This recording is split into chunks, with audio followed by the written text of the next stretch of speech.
Hello everyone, hope you're all having a good time. Just having some technical gremlins in terms of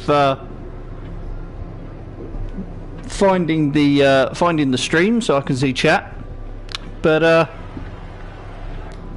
here we are at the 7th stint, getting right to the very end of the coverage for the AXR 24 Hours of Fuji for the Race Against Dementia charity event, and we are just about to get underway.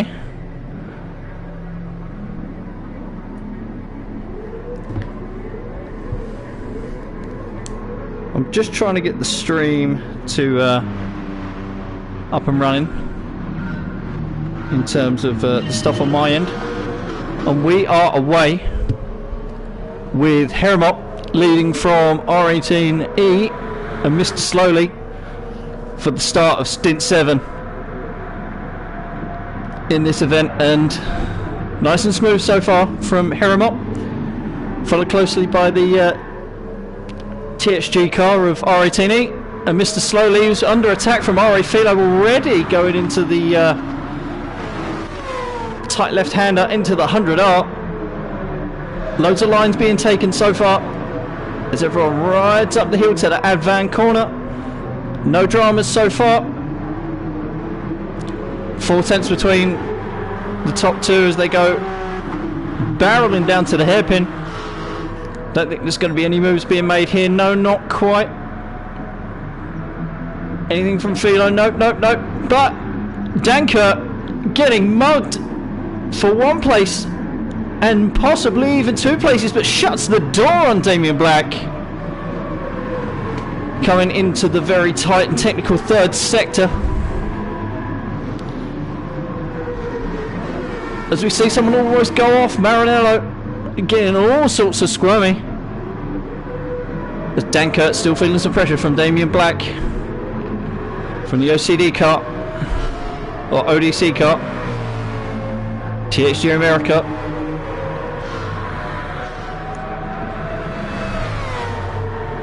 and Dankert is going to be a drag to the line, and there's going to be an overtake the first hairpin and gets him just before the breaking point. Very brave down the inside, Damien Black.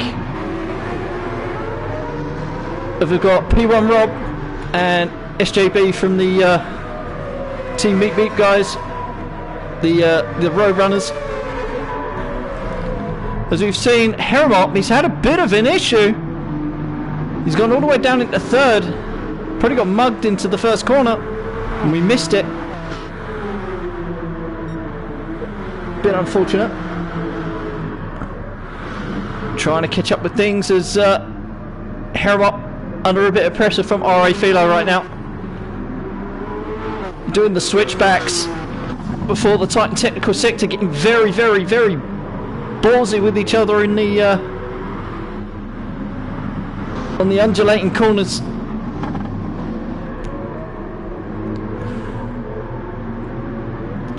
Isn't the best start, but the Clockwork team are quite a few laps ahead if I'm not mistaken, so this is probably the stint where it's just damage limitation in terms of just making sure that the Clockwork team don't get in any sort of trouble, as the Porsche trying to get round the outside. Is he going to be able to make a move on Philo? No, it isn't.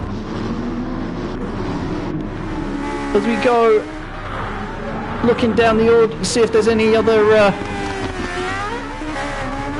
cars at the moment in any sort of battles right now. I'm sort of still trying to get everything set up, so I do apologise if there's any issues, no mic or anything like that. I'm hoping to get those sorted. I've got no link to the stream as well, so I'm a little bit in the dark with any sort of chat.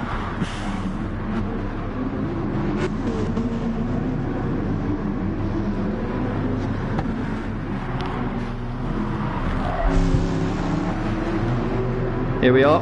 I've actually got the stream up now, so that should be all good. We've got some visuals.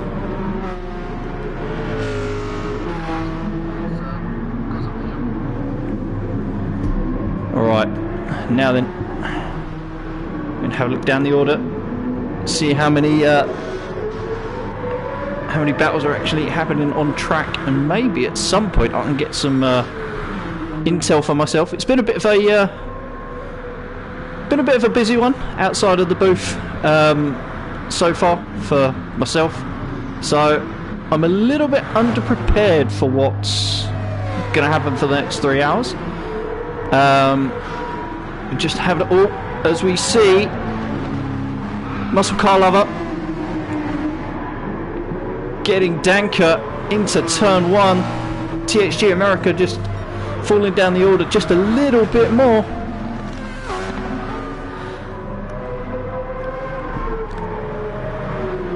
And muscle car is through. Going into the Van pin. Is going to make another lunge. No, Dankert's not going to make a lunge on muscle car lover there. We're going to have to see what other battles are actually happening on track. Let's see.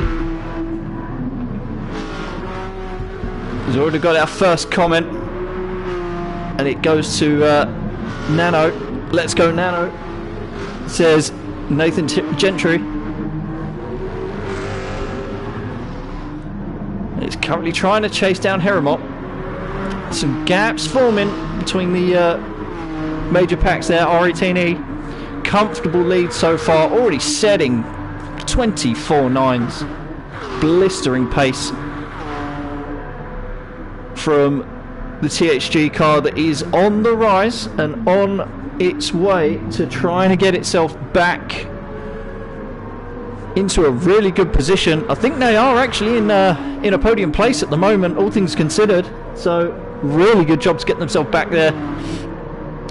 Mr. Slowly, the FTR guys, I think they had some issues in their last couple of stints driver-wise. I'd have to get some intel from the chat if they can tell us what went on in the last sort of 6 hours, because I'm sure we just had a little bit of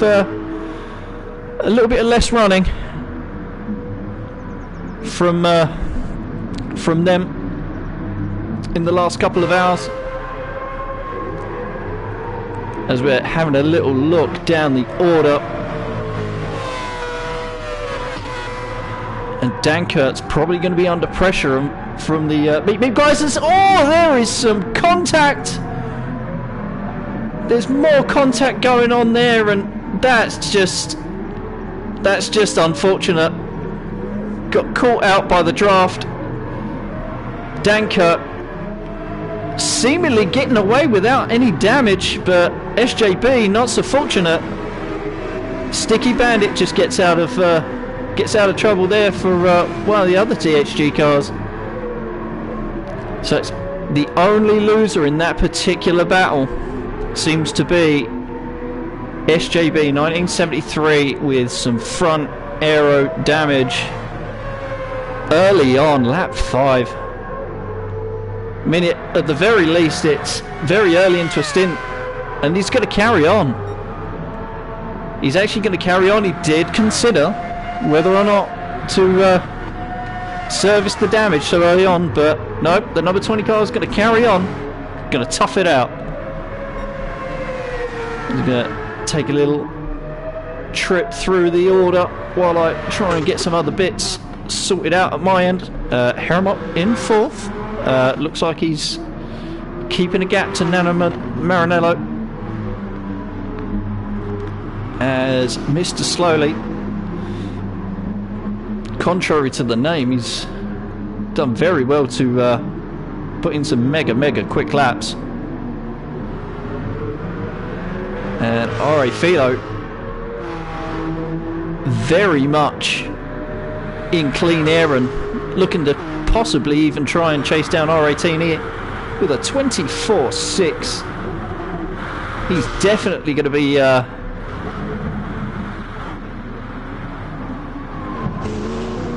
one to watch for the rest of the race here. Gonna have to come back to that at some point.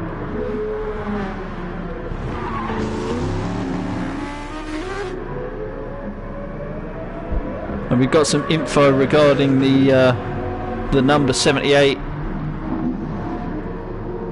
in the chat. Adam Warren saying, I believe THG number 78 is now in second. We're a lap behind AXR. Adam managed to unlap himself, so that would be, if for those of you that are in chat, that would be THG TSO40 that would have been in the previous stint, and he's managed to unlap himself during that time, so doing a good job. And to be honest, Adam, you've really surprised me with how well you've come along in the last few years. I know we've had the pleasure of having some races in our time, and yeah, it's good to see you come along and sort of pick up this car, because these prototypes, these Group C cars, they're not that easy to navigate, especially around a circuit like Fuji. So I've just got to get myself some sip of water, because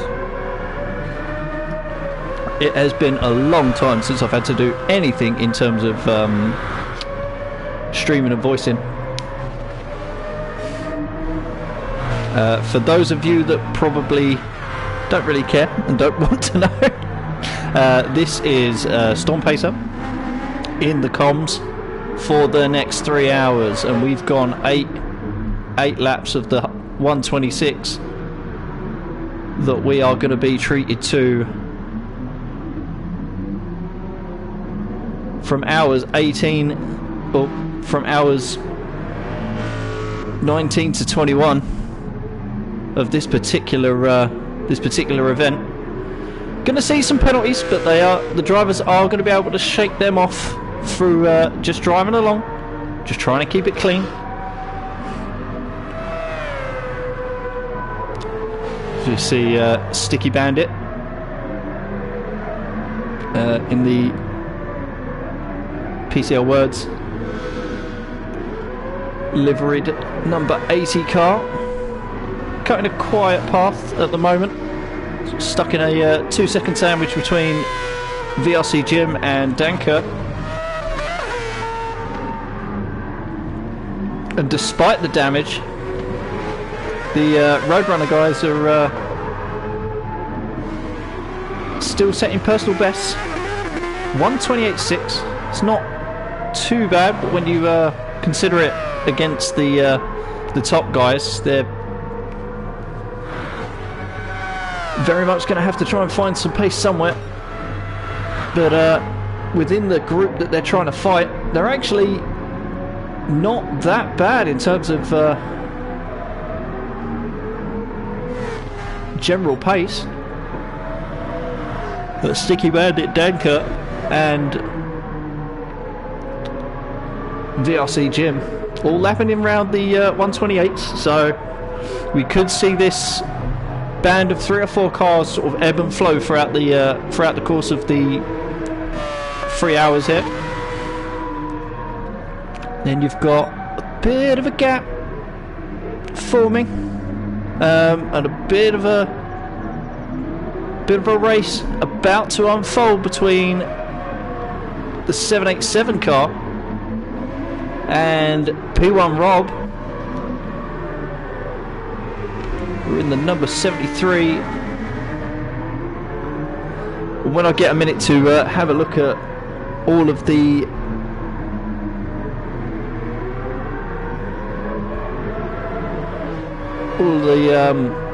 spotters guide that I've got with me, I'll be able to really let you guys know who's doing what as we gonna go into onboard mode with the cars, just to see what we're going to be doing. Corey in chat saying, "Come on, Sticky Steve, let's go." Sticky in 11th right now. Already 47 seconds off the lead, but that is just testament to the guys in front. Speaking of, it's still 2 seconds of gap between them, so it's going to be a little while before we see any sort of action. No guarantees that we're going to see the drivers really get themselves in, as we just see a 24.606. It's only 11th lap of the race, guys. Slow down. We're seeing that he's in. Oh, that's some interesting little. That's interesting. For anyone that isn't seeing what I'm seeing, I'm noticing actually the power band is flitting between mix 3 and mix 1 during the slower sectors of the course. So maybe some interesting little fuel saving tactics going on here between the RA guys. Maybe that's not been picked up before by the comms yet. That's some interesting info to see and to know. Okay. That is a very, very good car though, the Sauber C9 seems to be very good in very different sectors compared to the Porsche 962. And are we going to be seeing any battles on track? There's VMR Jim, Sticky Bandit battling, getting right up close to Sticky Bandit. I think he's made a move on VRC Jim to get himself up into 10th. Could be wrong. Someone in chat can confirm that if they really want to. I'm not going to bite anyone's head off for helping me out a little bit while I gather my bearings. But yeah, it definitely looks like Sticky Bandit's dispatched VRC Jim and is trying to pull away, or it could even be. No, it very much looks like Sticky Bandit had made the move in the Mazda and is now trying to sail away from VRC Jim.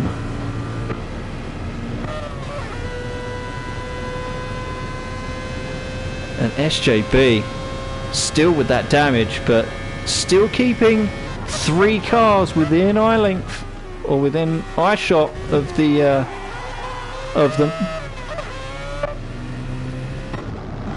There's some gaps starting to form between the bottom 3 here. Not really looking like we're going to see some things going on. Everyone just sort of settling into their own little rhythms as we get on to lap 13 of this race. And the gap's extended slightly since we had a look at R18E. 2.5 tenths up on sector 1 already. Might be due to the power mapping. Could also be something slightly different. And we're not quite seeing that now. See if we go on board and we can see that again. See if the power option keeps changing. No, we're not seeing them do it at the moment. You have to wonder whether or not they needed to do that just in the early stages of the race, just to get them into the right sort of channel here, or just to help with keeping the car under. Things all looking very good, very smooth from the top 4 guys. Nano getting all sorts of slippery out of the final, into the final corner, up the hill. Number 41 car, which I will have to consult to my spotter's guide on. Noran Torres is saying this fuel state actually makes sense of the long stint lengths Philo was going to do back in stint 1. Interesting, yep. So harkening back to the first stint, when Noir Antares, R18E and RA Philo were all battling for that initial lead some 18 to 21 hours before, right at the very start of this race. Yeah, it could very well be that case. Some good insight there and some good good and interesting information. We've got Jerry Bear 24. He's having a bit of a quiet one, but his pace is doing good. He's in the 26s. He's dipped once into the once or twice into the 27s, but they've been 27 flats, so some good pace there from Jerry Bear. Number 24 car.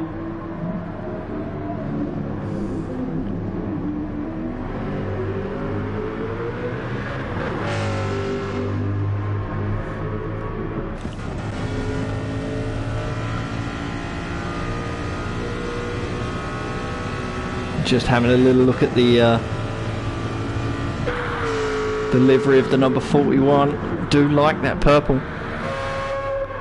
As we have a little look round, there's definitely some steady gaps forming. Are we about to see any lapped cars so far? No. Striking range of about 10 seconds for the car number 722. VRC Jimmy looks like he's had a little bit of an issue there. He was in 11th. He's just sort of dropped down the order slightly.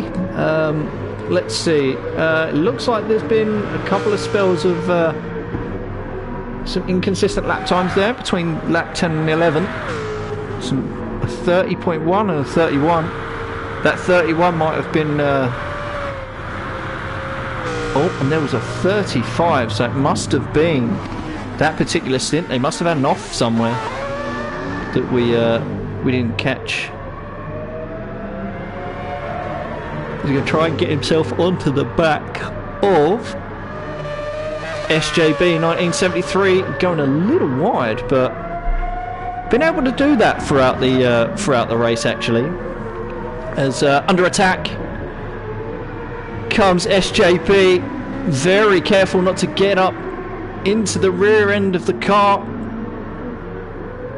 and he's just sort of pulled over just to allow the VRC car to go through. It looks like either that or he had a bit of a wobble, bit of a shake out of the Advan hairpin there. THG Dankert, sorry, it's late, I am very sleepy, so I might say people's names wrong temporarily, but THG Dankert in the American outfit, he's 2.5 seconds now between himself and Sticky Bandit as we go on to lap 16.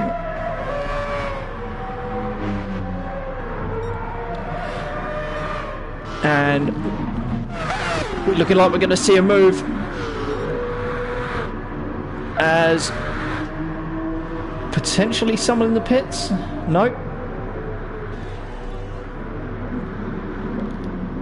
But the gap is going down between Race Asylum and the main THD outfit. Oh, and a little bit dangerous re-entry there. Couldn't quite see because of the angle. It probably safer than it looked on screen there at the moment. But 420 car almost running into the back of Jimmy as they go through the 100R, and another fastest lap, 24.543 on the 17th lap of the race. These guys are doing incredible lap times here at the sharp end of the grid. Mr. Slowly, gaps just It seems like just the top two in this particular split, in this particular stint, are just ever so slightly edging out the gap to the full throttle guys with their number 69 entry with a very nice looking livery, has to be said. Harriman, 5 seconds down the road, isn't too bad. He's having a very quiet race, very measured, very good in his tyres. I think that's something that's been a bit of a hallmark for Harriman in the last stint as well.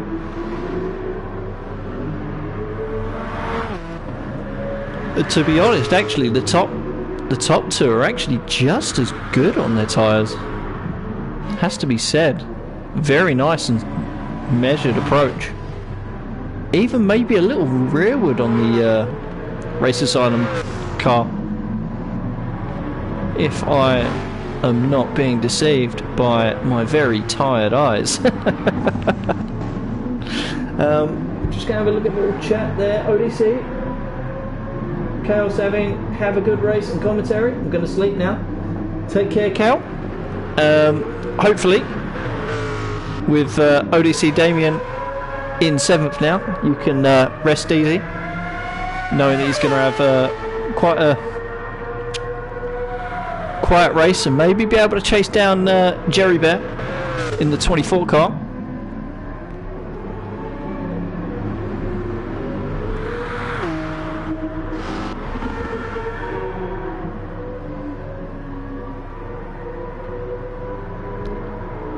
And we are going to just have a little look-see at Danker, who's coming up to be lapped.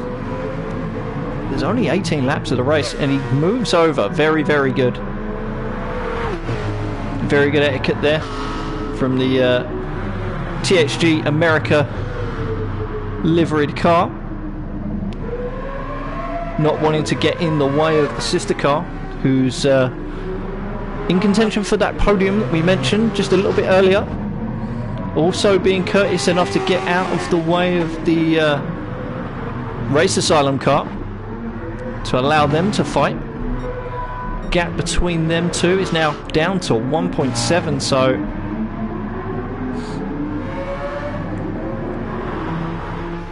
traffic doing its part, giving and taking away. But that is the nature of it, as they're coming up to dispatch of what looks like the number... Oh, hang on. Let's see if we can get that car into view. Yep, Polywords car gets out of the way in 100R. Nice racing etiquette there. It has to be said that cars under blue flags, they don't necessarily have to get out of the way per se, but they do have to make sure that they're being very courteous towards the cars that are lapping them. I think the leaders would just prefer them to take their racing lines, maybe ease off into certain corners, just to facilitate the passes, just make them be action just that little bit quicker, just that little bit easier, just that little bit safer, just so that everyone can get on their merry way and just plough around the field on their own race strategies. As gaps extended out to 8 seconds between Damien Black and Jerry Bear. ODC car's been looking quite strong in recent stints.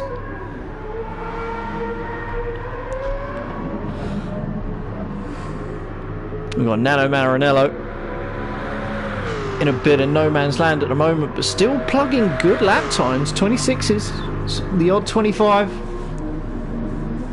dropping down into the odd 27 every now and again, but still quite respectable lap times, has to be said.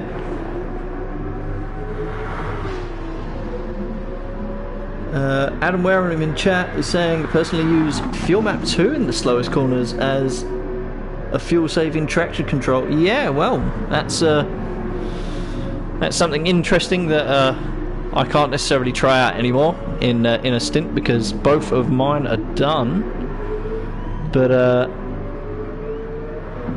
nice to hear about people's strategies and how they've been approaching this race on their stints. So thank you very much for sharing that insight with us, Adam. It's looking like Mr. Slowly. Don't know if he's been maintaining the gap between Haremop or not. It seems as though gaps have been quite consistent between the FTR car and the Clockwork Motorsport car. Oh, you'll have to excuse me for a bit of yawning there. And we're going to have another chat come in somewhat soon. Let's just see. Okay, so there's going to be probably a couple of laps before we see another car being overtaken by the THG R18E. I would call him by another alias that he uses, but I'm not going to, although you guys in the community will probably figure out who they are outside of their THG account. RE Philo just getting within a second of R18E there as we just ride on board ever so slightly for the minute. Just see how this unfolds, and just being gapped on the straights there. And definitely that Sauber's not a straight line king by any stretch when set up a certain way to navigate this very tricky technical Fuji circuit. But yeah, that gap's ebbing and flowing, but that last sector's definitely been the strongest point for the Sauber car versus the Porsche. Porsche's been very good at getting out of corners, going through the high speed sections, and just gapping on the straights really. Just that top line speed and that torque is does it some justice. But I think the overall front end of the Porsche doesn't quite match up to the prowess of that Sauber C9, as we're seeing it here. Just able to get really nice and rotated around the last section of corners. Got some yellow flags. We've got a car in the wall, and that's the P1 car.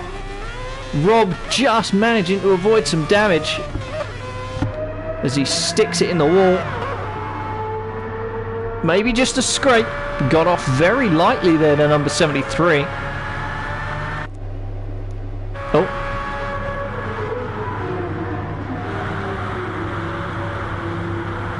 I hope you guys didn't get a slight blip on the on things there. I'm just going to have a little look, see if the stints. So it looks like we're not dropped any audio at the moment, or any coverage. So Jimmy's coming in. VRC's Jimmy's coming in 59% on the fuel there.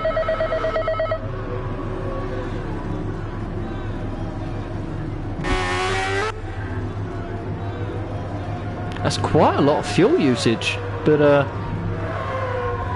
yeah, very, very thirsty car, as is the THG Nissan of Danker. Quite a thirsty little thing. SJB seems to have serviced his damage. Seems to have come into pit. 2 minutes off the lead at the moment. Yep, they've addressed the issue with the car's performance, and they're starting to get some pace back. 21.8 on lap 22. A tenth up on their next lap. They've got 22.5 seconds there to get Dankert, but they're in 12th place at the moment in this stint. And are we going to see some battles on track? I think the only real battle on track that we're probably going to see for a little bit is between the lead cars, taking slightly different lines this time around, but setting blistering pace. 25s, low 25s, high 24s. Incredible stuff.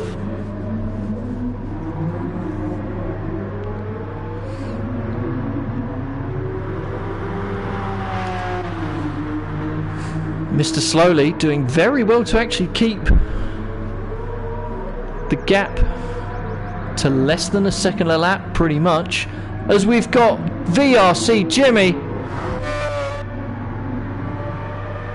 has left the room. Can I get some F's in the chat there? Unfortunately, yep. Looks like Jim had parked it and has pretty much just ended the stint there. Yeah, thanks Noah for pointing out. So I'm guessing you saw that they were in the pits for quite a while. It did seem like they were in there for about a lap or so.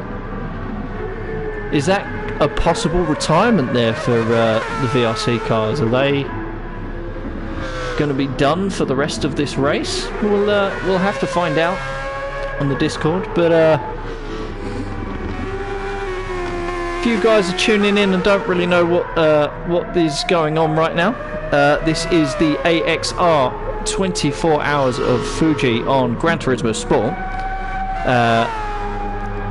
for the Race Against Dementia charity that was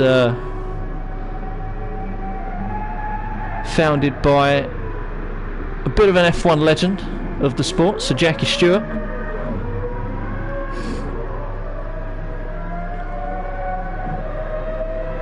So if anyone is wanting to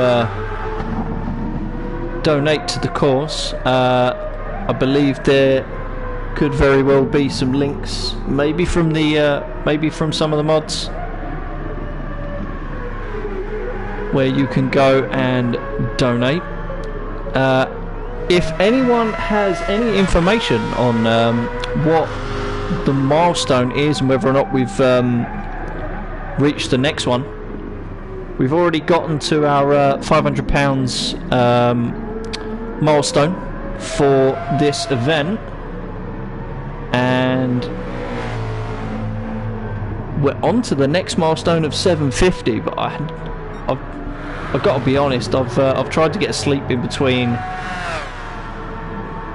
the last time we had some information about the charity itself, so I've not been able to keep myself up to date with any of the current information regarding that. So if anyone knows whether or not we've hit the milestone yet for the second milestone of this 24-hour event, please let me know in the chat and I'll read it out. As everyone's still cutting a quiet, almost serene path through the Japanese mountains here at Fuji.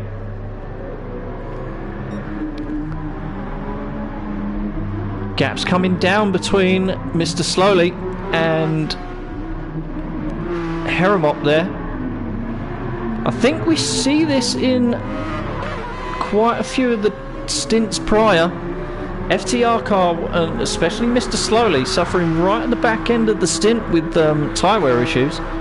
Not able to keep his tyres in check as well as any of the other cars around him.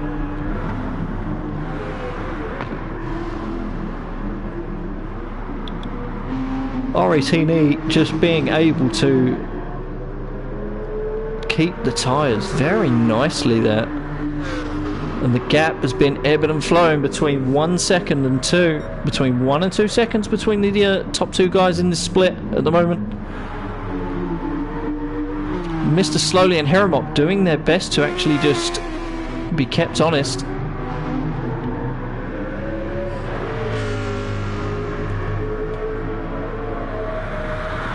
Okay, so we're currently standing at 574 pounds. So we're doing well, 76%. We're at 76% on the, as we saw Nano getting very squirrely on the, not squirrely, but going very sideways through Advan Corner on the run down to the chicane. As he's coming up to lap someone. Let's see if we can just go on board ever so slightly and just see who it is. Very nice in on board cockpit view here in the is that the Sauber? Yep, it's the Mercedes Sauber coming up onto Danker, who I believe is in 10th. So already cars coming up to lap traffic outside of the top 4 in this race. A big gap between 7 and 8th here. Just Damien getting on with it, getting away from Rob, who had that bit of an issue earlier on out of the final corner, just getting it all sorts of wrong into the hairpin at the top of the hill.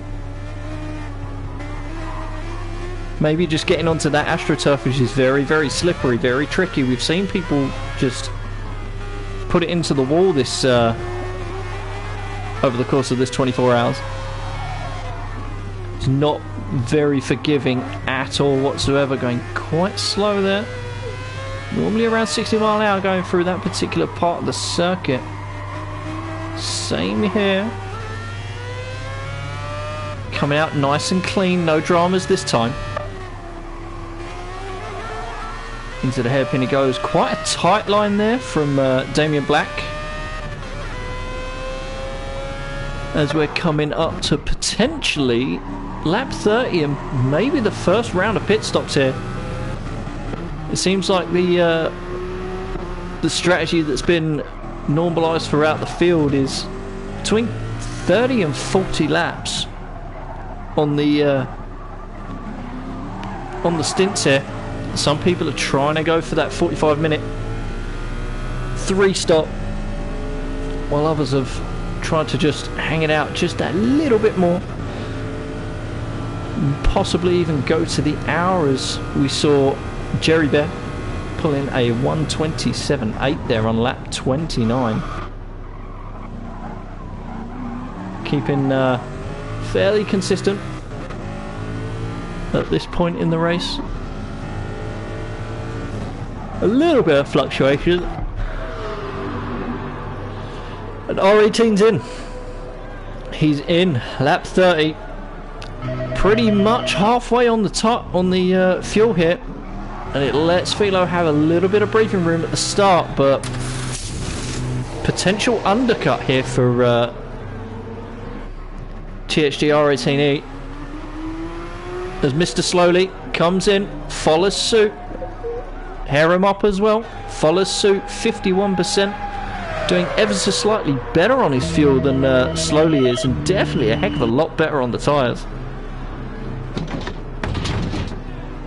So what's it going to be?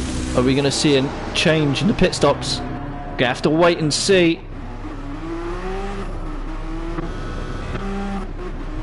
Only a couple of tenths.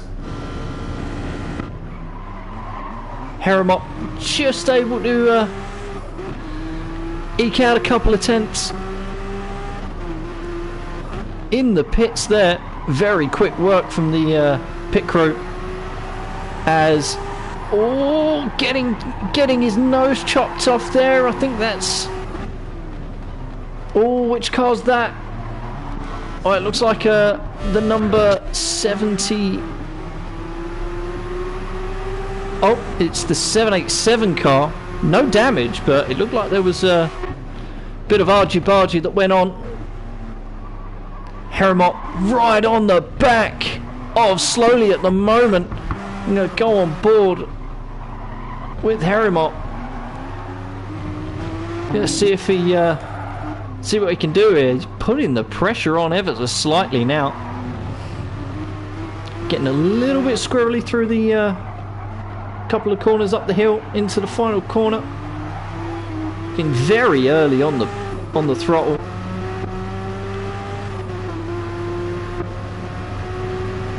That Porsche just being able to pull the other ever so slightly.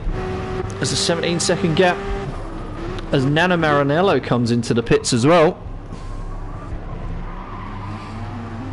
On board action here from the Clockwork Motorsport team. We might actually try and get a rear view perspective from Mr. Slowly. Just getting a good exit out of that corner and just up the hill. Very, very committed. Able to get it slowed down. Dived in. Very, very nice. And able to just put a little bit of a gap on Harrimott at the moment.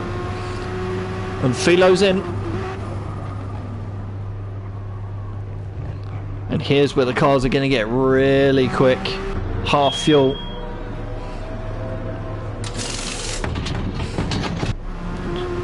Coming down the front straight. Probably a bit of an undercut going to form. And R18E, as you can see there, already through. And a few seconds up the road. 44 seconds. The gap between...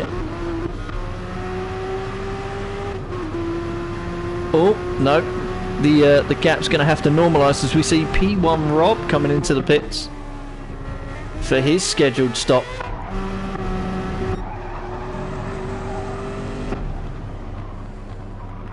So the gap, 22 seconds between second and third at the moment. Half a second between Harrimott and Mr. Slowly. Gonna stay on hood cam for a little while to see where this battle leads. As Damien comes into sixth. Not quite pitting yet.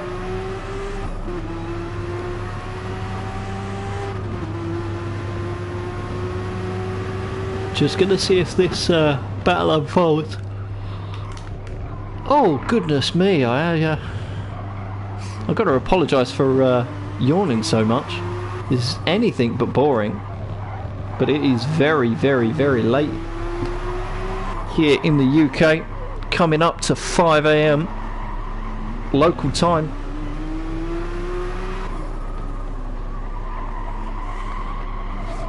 Probably about 1 or 2 PM for anyone in Japan right now, in the southern hemisphere. About 8 or 9 hours ahead, there or thereabouts. Setting good pace, 25.2 at the moment.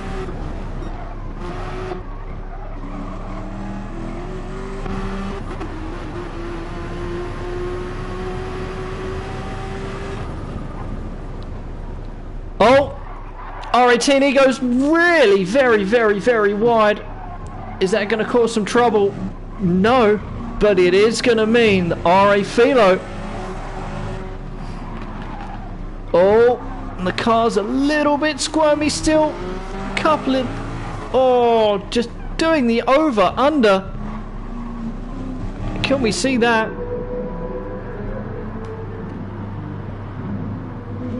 RA Philo, THG, R18E having a cracking battle here up top. Trying to get a slipstream. Ducking and diving, swerving around, trying to get out of each other's draft, trying to get into a position where they can defend or attack. Philo's just going to park the bus behind, almost gets a little bit up into the back end of the THG. car number 78. Under brakes there. Maybe underestimating the loss of downforce there temporarily. Probably the first time they've really been nose to tail like that in quite a few laps. A bit of adjusting. It takes a bit of adjusting sometimes to get used to the loss of downforce because of the draft and slipstream in these cars. Definitely very powerful, especially on Gran Turismo anyway.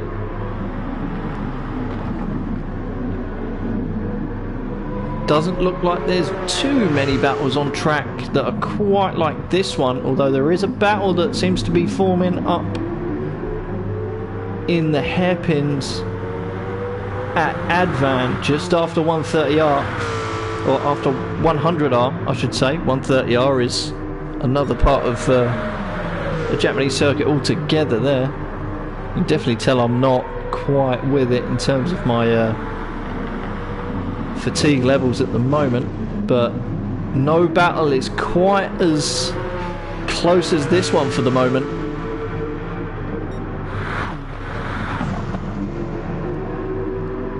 Philo trying to use that front end downforce advantage up the hill here into Advan corner,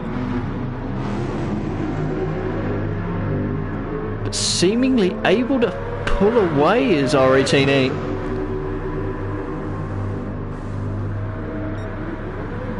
Showing why this THG car is not one to be trifled with and not one to be underestimated, that's for sure. Gaps increased to around about 2 seconds there between Slowly and Heramot. It could change throughout the rest of the stint. We'll just have to see how that car again reacts to the tyre wear latter stages.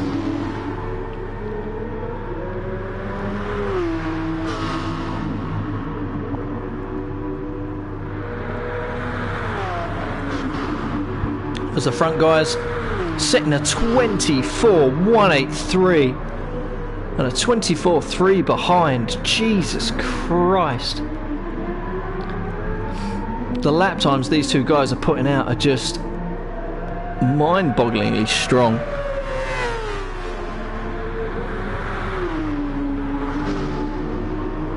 .28.4s in the first sector, definitely doing some good in that car. Gaps just ever so slightly increased to about a second. That may just erode or increase depending on the lap traffic. There's a battle forming. Oh, no battle forming, just a lap car. We'll see how they dispatch. So it looks like the lap cars let them let the top two go there. I'm gonna have a little look, see who that was.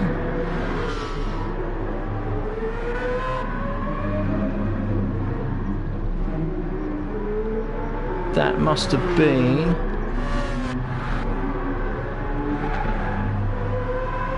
that was Sticky Bandit. This is the Polywords car, getting out of the way of the top two runners as they go 1.2 seconds apart on this lap. 24.2. Mega consistency so far in the last couple of laps there from R18E. We'll have a little look at the rest of the field though, because it looks like there's Damien Black just dispatching a that looks like the ODC car has just managed to lap SJB on lap 37 there. Able to just pull away, make a bit of a gap there. As Jerry Bear all the way down in 7th, but respectable lap time there with the 26.3. Last lap. Also coming up to lap the Meep Meep Road Runner car.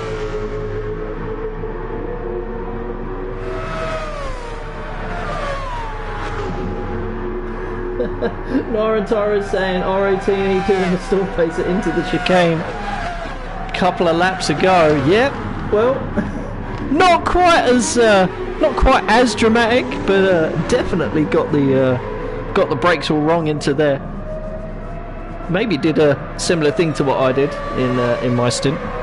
Not my finest moment, that's definitely for sure.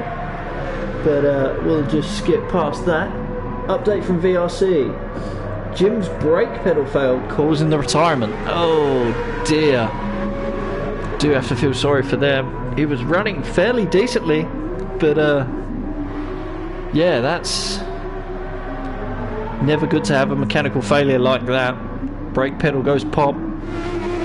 Pretty much done for. Let's hope they can come back swinging in the last stint. As Muscle Car Lovers picked up some damage there. Not too sure where he's picked that up from. But I might have to go a little bit silent here on the comms just so I can get some things sorted at my end. Oh, Jerry Bear and Damien Black. So Jerry Bear looks like he's on the attack in the 24 car there on the ODC outfit. Is it all going to come to a head between these two? We'll have to see what the other cars are doing. 2.6 seconds the gap between the Clockwork car and the Full Throttle Racing guys. But we're just going to try and see half a second now. There's a second gap between RA Philo, so it looks like the action on track is going to be between Damien Black and Jerry Bear. Just going to go on board.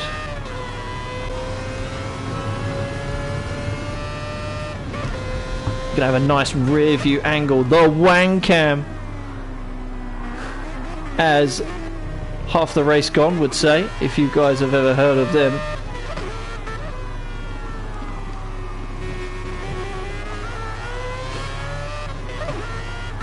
And all over the back of Damien is Jerry Bear, definitely almost pushing him through the last set of corners here.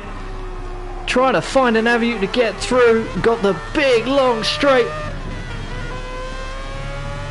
to go, and will he be able to pull away? That Mazda very, very, very, very quick in a straight line.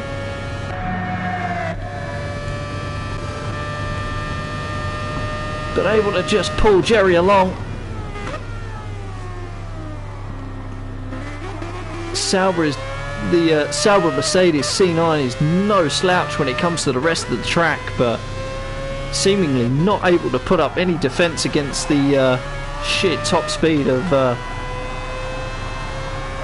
Mazda at this time. Fairly slow through the corners. You're able to see there front end downforce on the Mercedes. They've got that very nicely hooked up, being able to just almost launch out of that corner into the hairpin we go. Getting a little bit of a tight line there. Sauber's probably able to just do a little bit of a better line through the rest of this lap, and again we're going to see Jerry closing up, almost pushing the Mazda through this next set of corners. Gonna have to try and get a good run, good exit, nice clean early on the throttle. No, as he's gonna have to let it go. Damien Black just getting all sorts of messed up on the AstroTurf there, as we see him come into the pits. Interesting. Not quite the scheduled stop that I thought we'd see, but Jerry Bear definitely on fresher tyres, that's for sure, compared to the ODC car of Damien Black there. So maybe that was part of the reason why they was able to do that. And they're fueling up. fueling up for a fairly long run here by the looks of it. Well, that battle goes the way of Jerry Bear there, as the 56 car making himself a bit of a nuisance for the 56 car, it has to be said. Clockwork car trying to get through. It'll let him through now, but could have argued that maybe could have just been a bit more aware of its presence, as Jerry Bear is also going to be coming up to being lapped. Is he going to open the door? No. He's going to keep on his racing line, which is fair. But are we going to see whether or not he lets Heremop through? Just getting a little bit of draft there. Is Heremop. Gap 2.7. And now the gap has extended out to 3 and a bit seconds there, as the 787 car is coming along to be lapped again. Are they gonna be made aware, or just taking a bit of a lunging move there? Yeah, maybe it had to do that.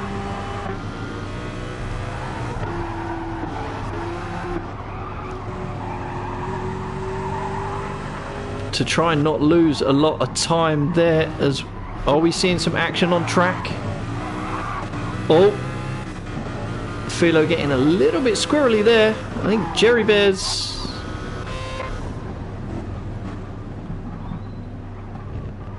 Oh, as the 787 car, Philo quite aggressive in the overtake.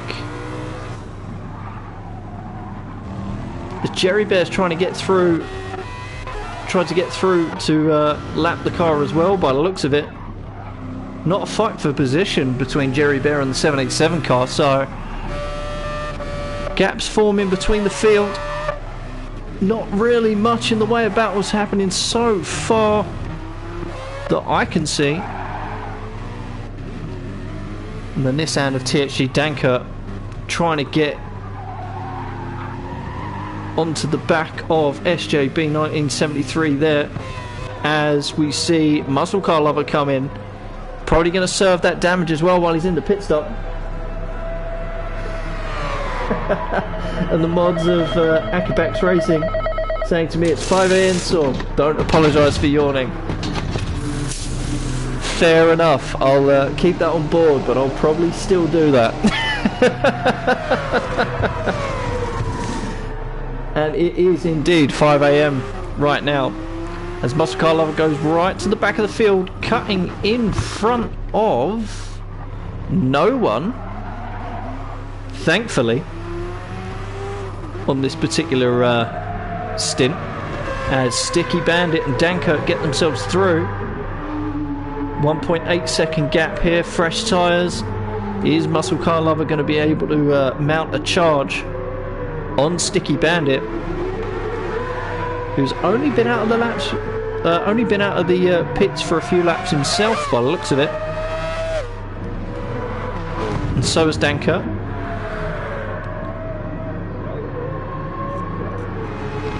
He's being waved the blue flags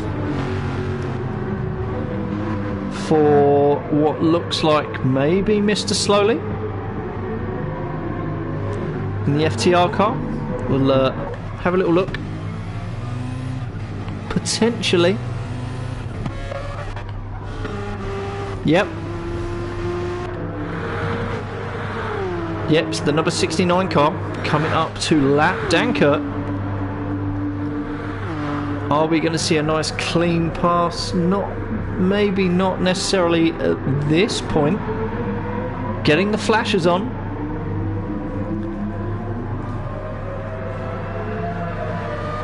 Trying to let them know that they're there.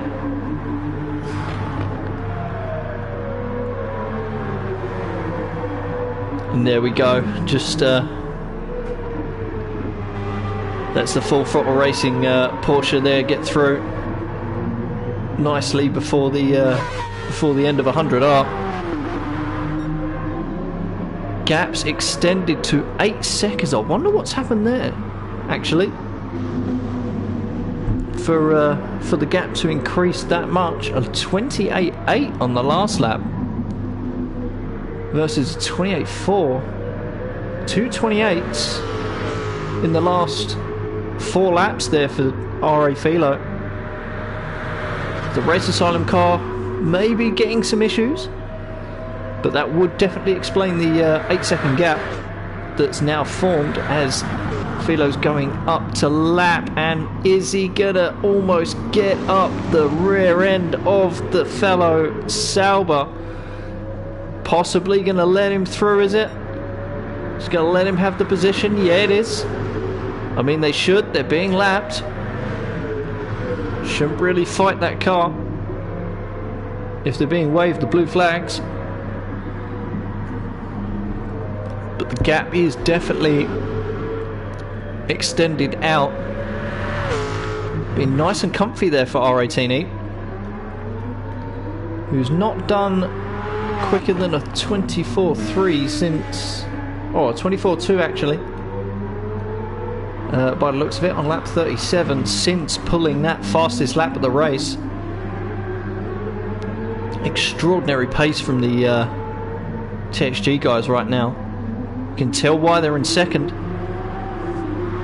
Got an absolute speed demon like R18E in their midst, and definitely some very strong drivers. I do have to say that TSO40 and Tom have had some mega stints over the last couple of, over the last 6 to 9 hours.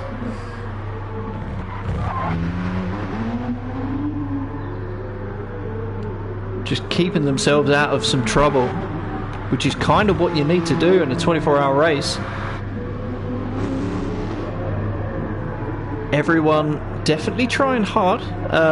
P1 Rob doing a personal best on lap 43 there. Shame we missed it. 26.9. Respectable pace there.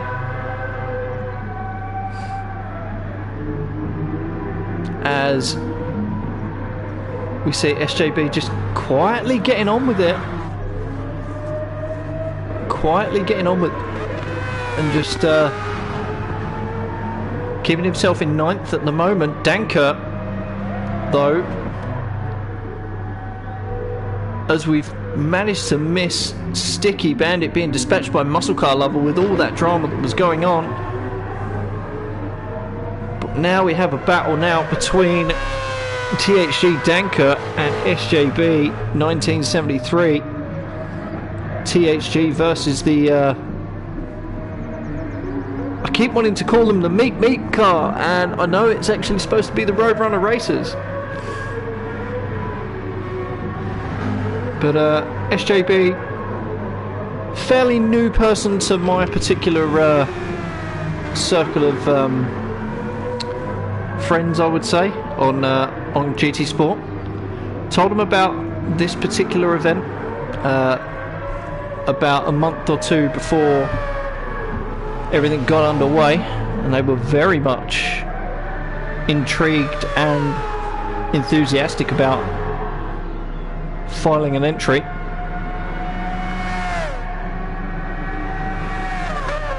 On the grounds that Dementia is something that they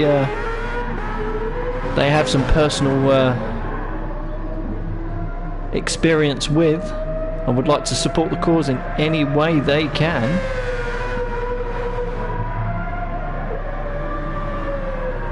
So very happy to see these guys out here running laps, not giving up, as Danker trying to get his way onto the back of SJB there, but seemingly the paces with the Roadrunners car at the moment, by the looks of things, able to manage that gap to around almost 2 seconds, as they're getting blue flags from the front runners. Or is it the front runners? We're gonna have to see. So Danker just getting blue flags ever so slightly from someone. Are we going to be able to see who it is? Not from that far back.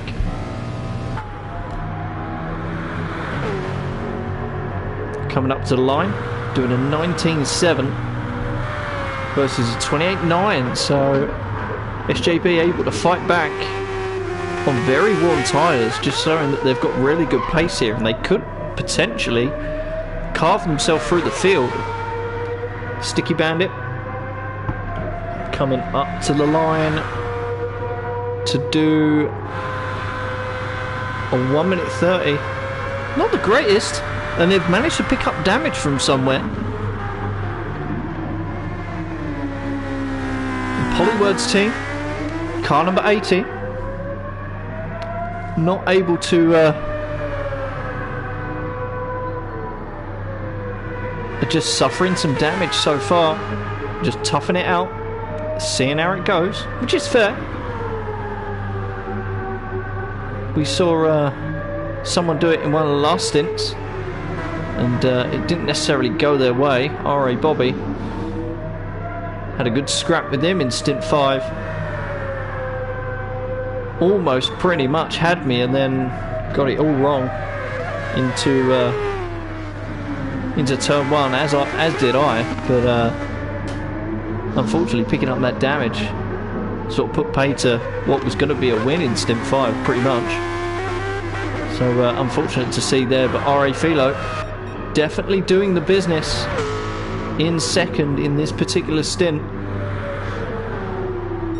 as Mr. Slowly, I think the tyre is catching up to him again, because Harrymop's only 1.2 behind. Slowly gains in the back end of the stint every time. Potentially another 10-15 laps to go on this set of tyres as well. Crying out ever so slightly more. Definitely not able to get the car to go through this particular set of corners quite as well, but able to extend the gap a little bit, so he's definitely got a good car for this particular section. Be interesting to see what sort of setups they had for trying to make that work. Look like they've got a fairly high rake setup, as does the Clockwork Motorsport car of Harrymop. Just getting on with it, those two, just doing their race and just trying not to get into any sort of trouble whatsoever. I think they've resigned themselves to the fact that they don't have the same outright pace as the other two ahead of them. As speaking of flashing lights there, Philo trying to let car number 73 know that they're there and to not impede. Maybe could have let that off on the straight instead of compromising themselves in the corner, though. Nonetheless, allowing R.A. Philo to just get on and try and mount a charge again on THG R18E. So have to admire the fact that they're getting out of the way as and when they need to. And again, we're seeing that strategy of getting into mix 3, just getting on the power in mix 3, getting the car very stable before going right back up to mix 1 again. The gap's a second, and there is a gaggle of cars going through the hairpins. ODC coming up to lap 9th. They're just going to let them through. Very good etiquette there from the Roadrunner boys there.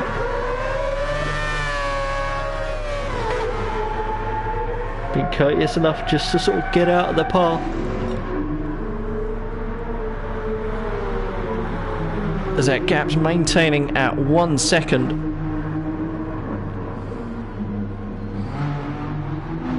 It's been an hour and 13 minutes so far, 52 laps of this race, and still plenty more to go. Over 100 laps left. As did I see a smidgen of damage from someone there? Porsche coming up to lap. The Polyword's team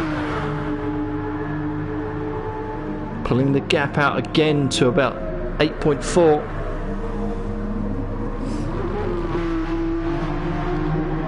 And we're seeing the FTR boys being hassled. Herimop's a lot closer in this one. Is this going to be the move? Are we going to see a move here from the Clockwork Motorsport guys as they come up to the line, trying to be ultra defensive there? Herimop having none of it, going to the inside, making his presence known. Going to maybe potentially squeeze him out. Good exit there from Mr. Slowly to get back ahead.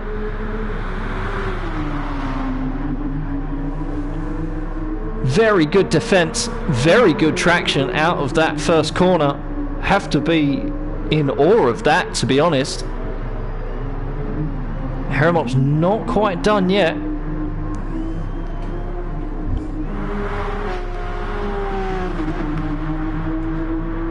And I can just imagine that Noir is at this point just going, please don't do anything crazy. If you want to fight him, but don't wreck yourself doing it. I can just hear it now.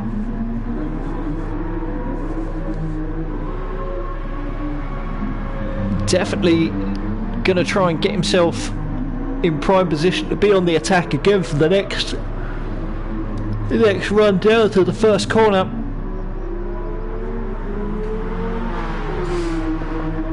Half a second again.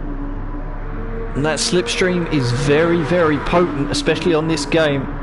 Set to real, but it almost feels like it's strong, like it should be.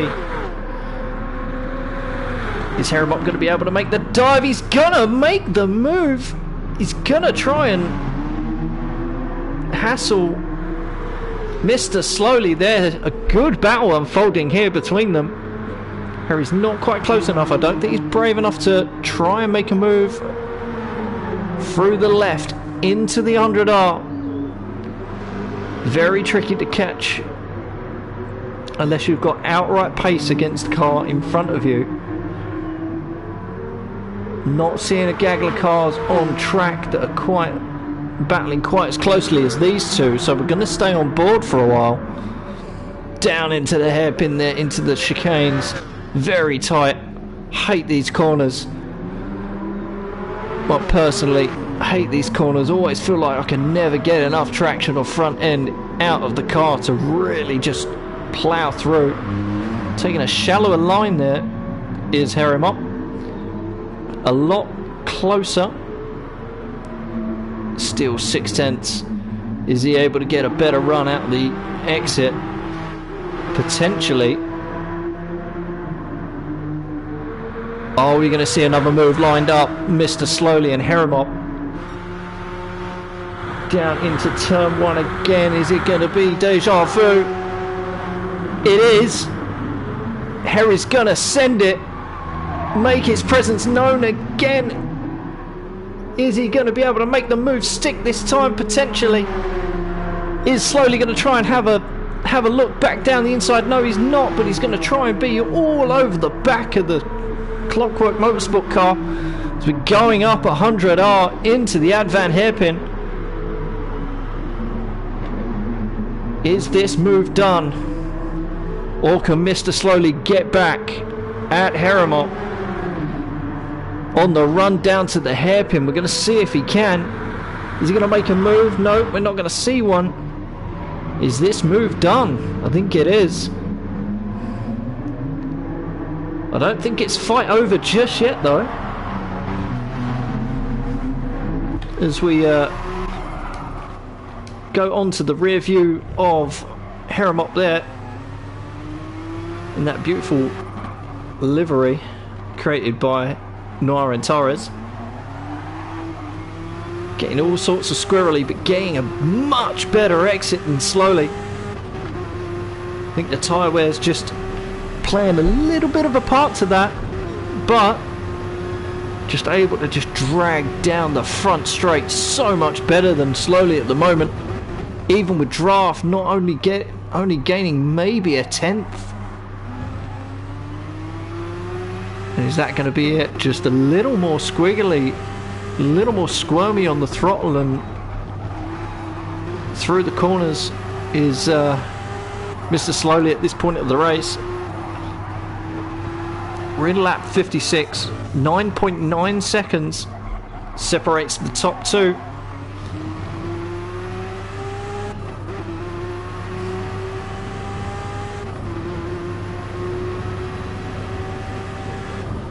And showing extremely good pace there, Harrimop, for 24.9s, 24.6s, low 25s essentially, even in traffic, only getting high 25 and low 26.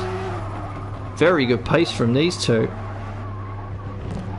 Doing very, very well there. Oh, Mr. Slowly getting all sorts of funny. Hits that barrier, or hits that bollard. Bit of a death trap, just being very, very squirmy on the throttle.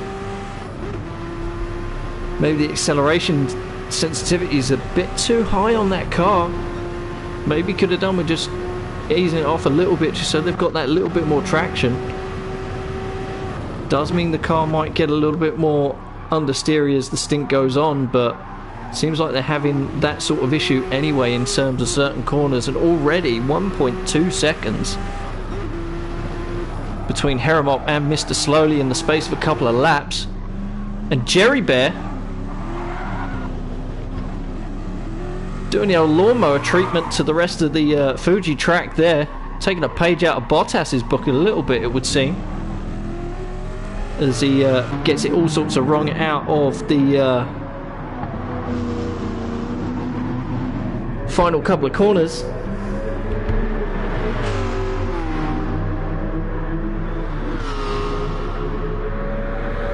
Seems like it's very quiet on the chat end of things as we go into the 5 o'clock graveyard shift. Just going to have a look at the live chat and just see if there's anyone alive at this point. It seems like we've got 4 chatters currently.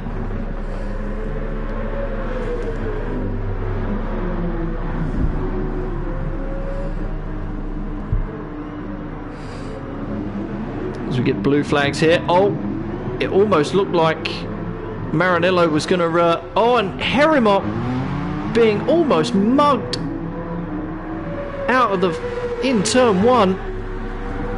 Mr. Slowly managed to get himself back through, managed to get himself past Harrimop. Was that traffic induced? Haven't got things set up to have a look back at the replay there, but definitely going to have to see if probably going to see whether or not that was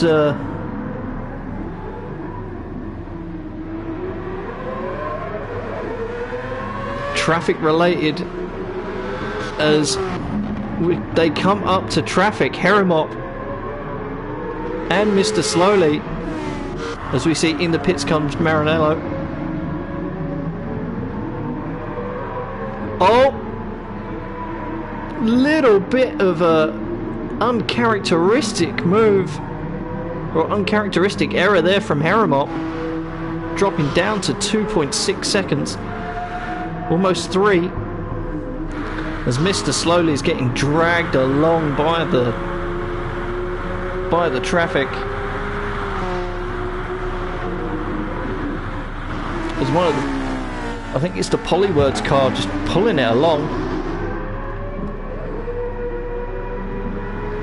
And 3 seconds is the gap between Mr. Slowly and Harrimop there.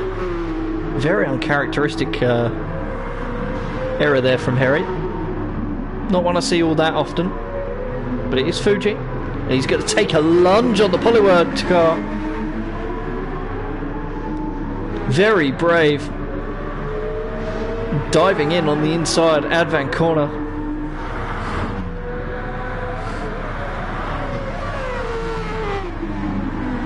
in his pursuit of Mr. Slowly from Full Throttle Racing.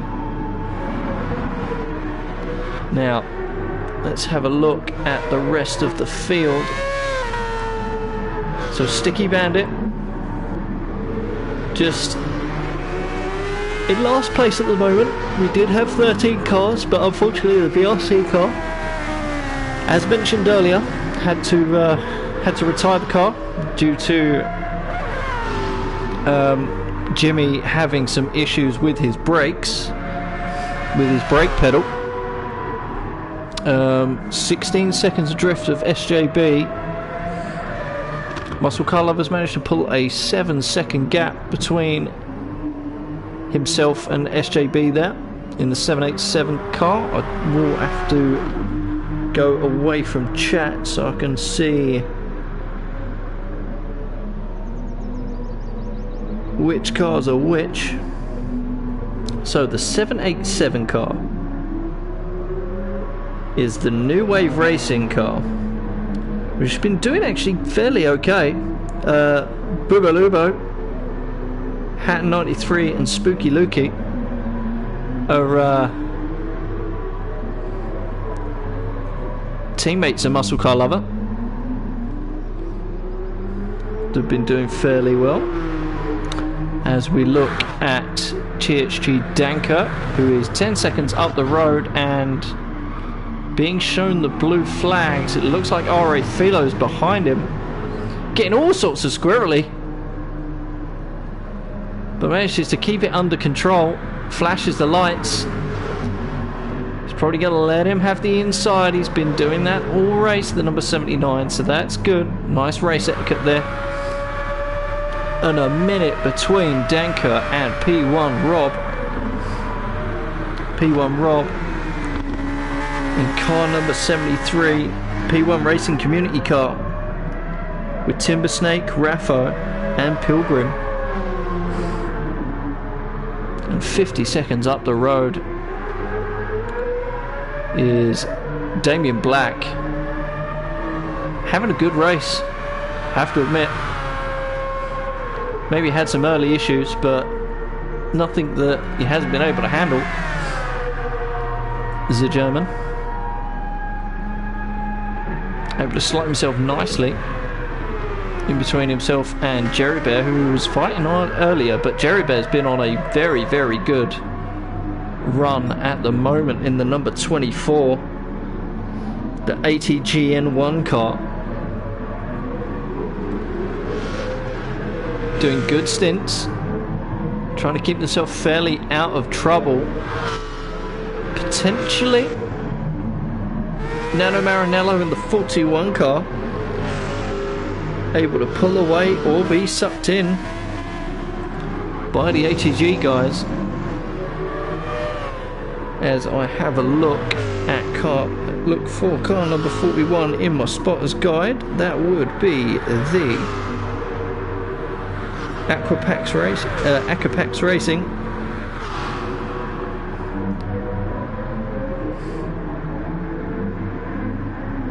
I was trying to see if I could see it on the actual car itself, and unfortunately I couldn't, but running a very good 5th place at the moment is Maranello for Aquapax AXR.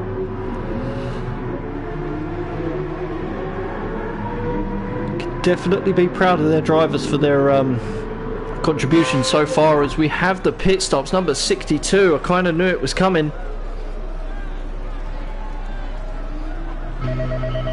R18E in, 14-second gap. Should slot him nicely between the cars behind. Or it could put him out just in front. Yep, I think they're going to be just ahead. Or ahead by a fairly long way. That was probably like a 26, 27 second stop by the looks of it. Being very brave going in there goes Mr. Slowly. Harry Mott follows him in.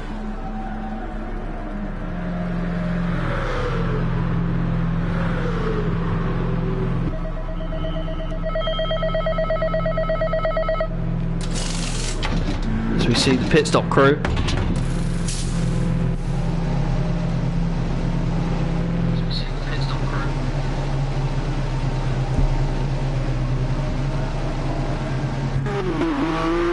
He's already out, Mr. Slowly.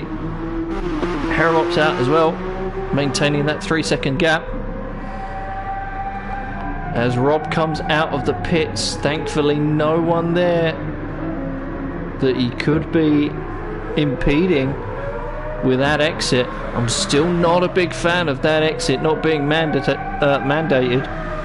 but I'm not the one to make the rules, and I'm not about to change them now.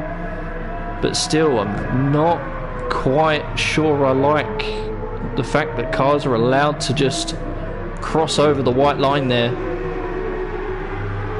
especially when it's a big braking zone. I think we see it in Stint 3. One of the cars almost taking the other out. Called it out in chat, and about 2 minutes after I called it out, it nearly happened live. So yeah, not the biggest fan of it, but it is allowed, as getting a very interesting entry into the pits. There goes Jerry Bear. I'm not entirely sure that was legal, but weren't able to see him on the way in. It's like a missile.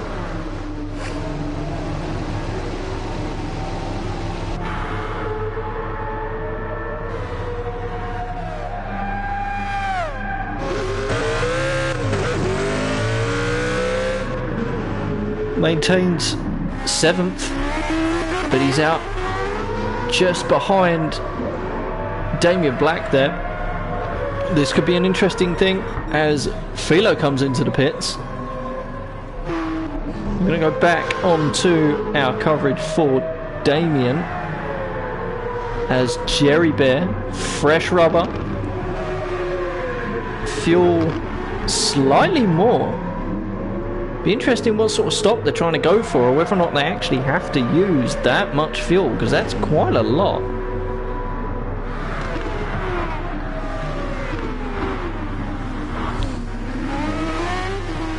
And we are officially around about the hour and a half mark here, halfway into the race.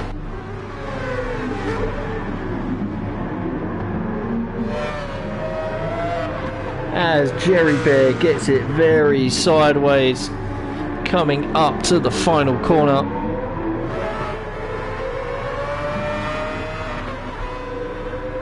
Gap coming down 1.2. As we see one of the front markers potentially getting... Oh, no. That would be the P1 car being lapped by both Jerry Bear and Damien Black now. Now, while I go and get myself a drink and potentially a coffee to wake me up, I'm going to leave you on board with Jerry Bear in his fight to try and get ODC Damien Black.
Okay, so I'm back, and it's looking like the gap's been fairly stable so far between the ODC car.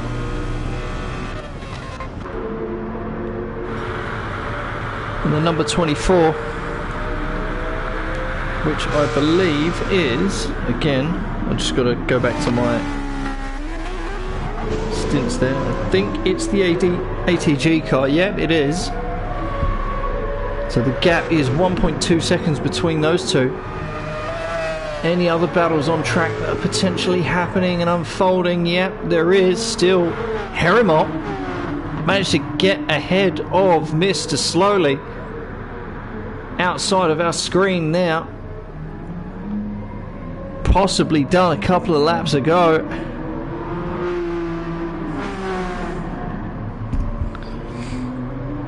But able to just use the fresh tyres to their advantage at the moment. Just getting away from Mr. Slowly here, as they're 50 seconds behind the leading duo. 17 seconds now the gap between THG R18E and Philo. Philo almost looking like he's conceding defeat and just trying to consolidate himself at the moment in that particular position. 1.5 seconds of gap as 0.8 seconds between Jerry Bear and Damien Black, despite the fact that he's had fairly worn tyres on this stint. It's looking like he's been quite strong, actually, holding Jerry Bear off, much to my surprise. Jerry Bear looked like he was going to be very, very good for trying to do that, but I think I underestimated Damien's pace right now compared to Jerry. Definitely a pleasing revelation, as they're coming up onto the back of Dankert, by the looks of it, the THG America car. Looks that way for sure. As we ride on board, we'll go with the Wang Cam again.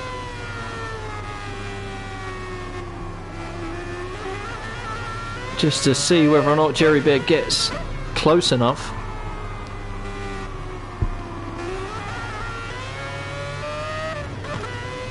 Allowing them through, trying to get some of that slipstream off of the THG car there. But to quote the phrase of a certain Spanish F1 driver, that ODC car is a bit of a rocket ship on the straights. Very much a rocket ship in the back of the car.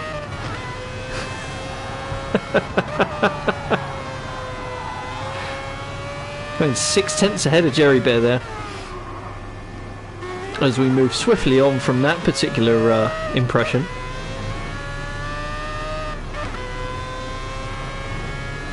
Five and a half tenths between Jerry Bear and Damien Black. Still looking on board, still looking through the Wang Cam of ODC Racing. Still trying to keep an eye on the battles that are going around on the mini-map. Half glad that some of the drivers have their track map up at the moment, although that's more so a glitch between the game itself. And look, just absolutely pulling what would ordinarily be in the draft. You can see the draft and the slipstream working to effect for Jerry, but already gained a tenth before the slipstream kicked in. Just giving Jerry a bit of trouble there.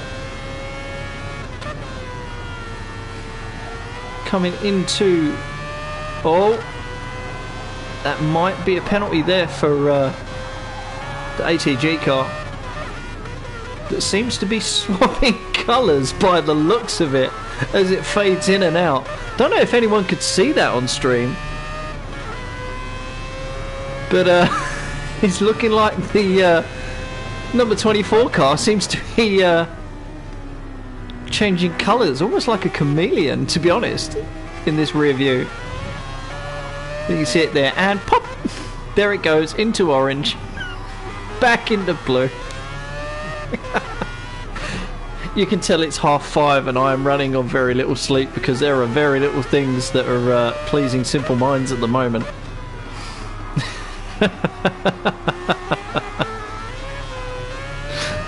I hope I'm at least keeping you guys entertained, because I sure as hell am. Right, we're just going to cut away from that, and we're probably going to cut away right as the slipstream effect is starting to give Jerry Bear a bit more of an advantage. So we're actually going to stay on board for now, hard on the brakes, getting sucked in by the slipstream there, just being a couple of tenths more within Damien, and Damien is now more within the grasp of Jerry Bear. I didn't know what words I was trying to phrase then, but they weren't working, so I had to switch it up.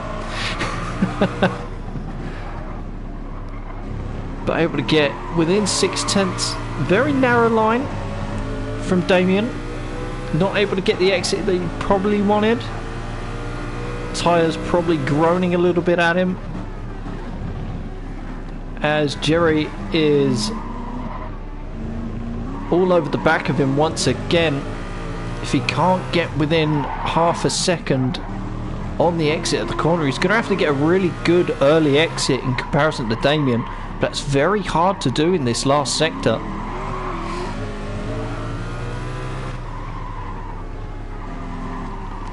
Probably take a bit less of a shallow line to get on the exit, really, to be honest, but 6/10.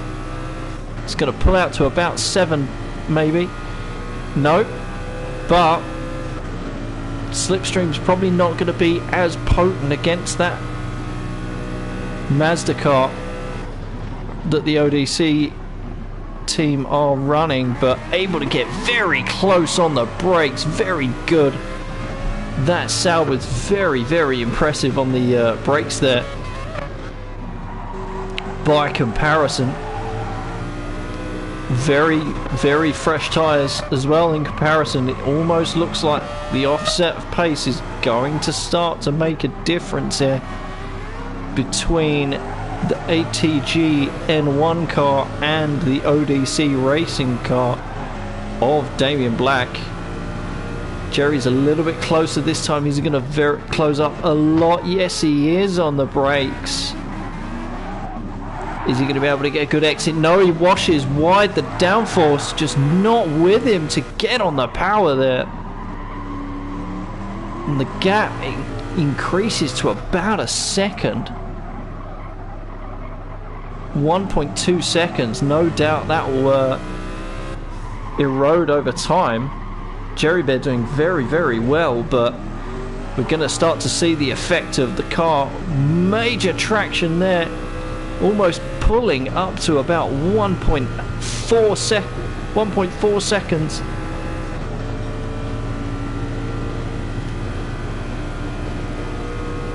You can see there, definitely got a very slippery car in a straight line is ODC.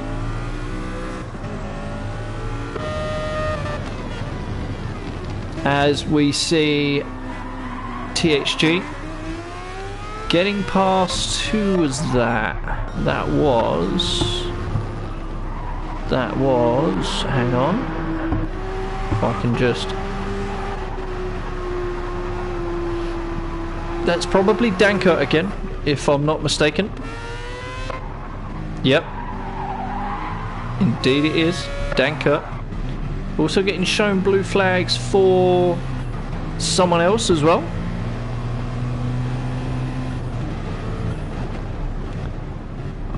"18 seconds adrift of SJB there as Sticky Bandit comes into the pits. Scheduled stop? No, it's not. Feared it might not be. Addressing some damage at the front of the car there. Might as well. Probably could have slapped on some fuel as well, to be honest. I mean, the tyre wear isn't looking that bad. But, yeah, they could have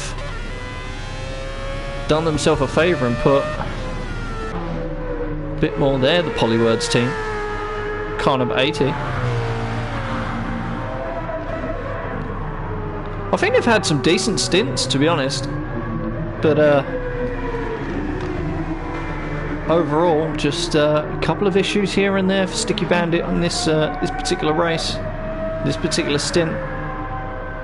As we're looking at an hour and 47 minutes of running. The leaders on lap 76. Only 2 cars at the moment on lap 76. 52 seconds. The gap between first and third. 16 seconds the gap between first and second right now. Top 2 cars are in a league of their own, but have to argue that R18E has just been that much better over a stint than Race Asylum have been in this particular session. Hermop just quietly getting on with things. No trouble there. Leading the way by some margin as well. I think the last time we clocked it was around about 7 laps difference between Clockwork Motorsport and the next car. Extremely impressive by those guys. Just showing a level of class that's been hard to match, aside from some of the very best drivers in some of the other cars and some of the other teams. Overall, just been a much better package overall, and not plagued with issues. I have to stress that as well, not plagued with the same issues that Race Asylum and THG have been plagued with in that first 3 hours of the race, which put them into this particular predicament anyway, and has given that cushion.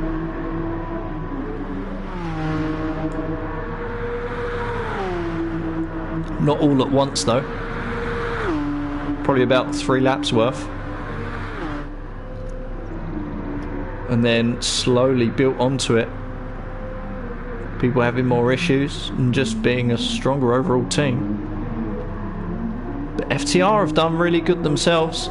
Unfortunately, they're probably a little bit out of the hunt at the moment due to drivers having issues. I think it was Rotary, if anyone can confirm it in chat. I believe it was Rotary that was having some issues with his PSN. I think his PS4 went kaput in the sort of middle hours of this race, between hours 8 and 12 potentially, and they weren't able to field a car for one particular stint, which put them out of contention. But thankfully, due to the way the regulations are here, is a gaggle of cars through the Advan hairpin on the run down to the chicane. We've got lap traffic, we've got a battle ahead.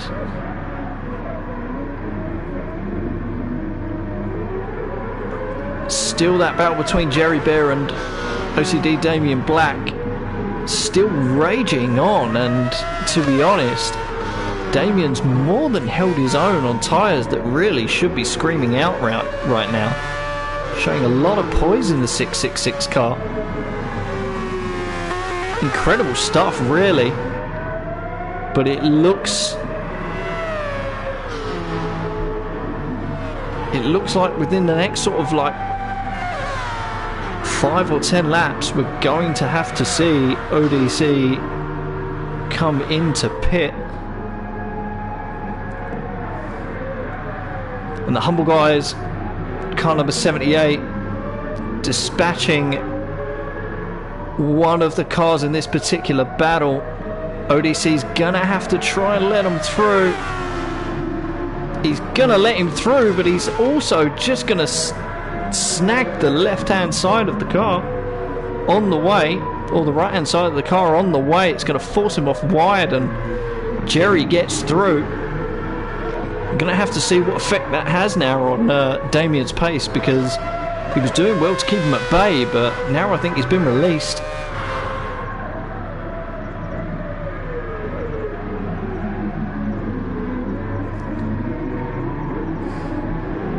It's looking more and more likely now, especially through this section of corners, the Sauber's going to be able to just hone its advantage on the slow speed and just get away.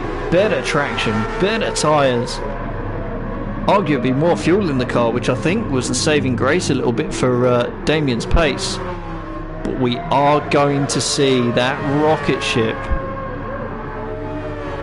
pull potentially within 8 tenths. But it looks like Jerry's been able to get away this time around, so maybe not as potent as I first thought there. The Mazda in a straight line. There was a little bit of draft from the car ahead, but it's R18E. He was probably out of range before they'd even had a chance to get that good delicious suck, as the kids would call it these days.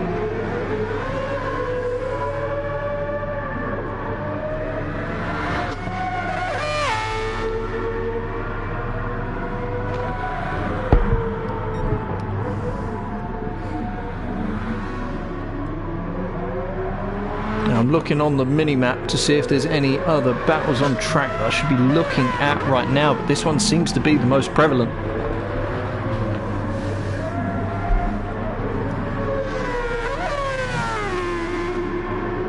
Doing well, but yeah, it's just a shame. Oh, and there's yellow flags. Something's happened at the final corner. Who is it? Someone's round. It's Nano. And it drops him down to 7th. He's gone and thrown it all sorts of sideways. Big props to not get it wrong, but the Akapak's car number 41 has now got a job to do to try and get that 5th position back from ODC and the ATGN1 car. And there's a little bit of traffic that's going to play a little part as well. He's going to have to get past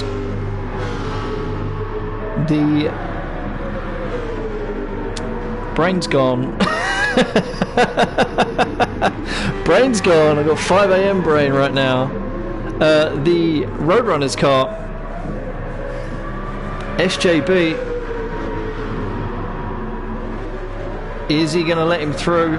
Is he going to let the cars through? Race Asylum's also there. It's going to be quite tricky to let both cars through at the same time. He's going to pull over, and as a lap car meets another lapped car, we've got lapception going on here.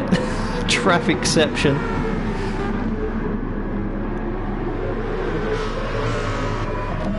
And that's now 2 laps down Nano Maranello, which isn't really something that should be counted against the Akapak's guys, because they've done a phenomenal job to keep themselves within that hunt between the top 5. It's just a shame that Nano just had a bit of an off, but it's claimed a lot of people so far, and he's been quite lucky not to get damaged. He's not the first one in this particular stint to be caught out by that last corner, and to be honest, I'm surprised a lot of other people haven't met the same fate over the course of this race. But everyone's done quite well to sort of keep it out of too much trouble. I know people have binned it a couple of times as well, and I have seen in this particular stint that people have picked up some damage from certain areas, but I think everyone's been fairly good at keeping themselves out of the wall at the final corner for the most part. If you guys don't really know, there's about 60 people involved in racing across the 13 teams that were entered into this race, and yeah, the fact that only a handful of people have stuck it sideways into that particular area, as we see some lap traffic and a bit of lag there from I think that's the Polywords car, almost flash stepping behind the race asylum guys.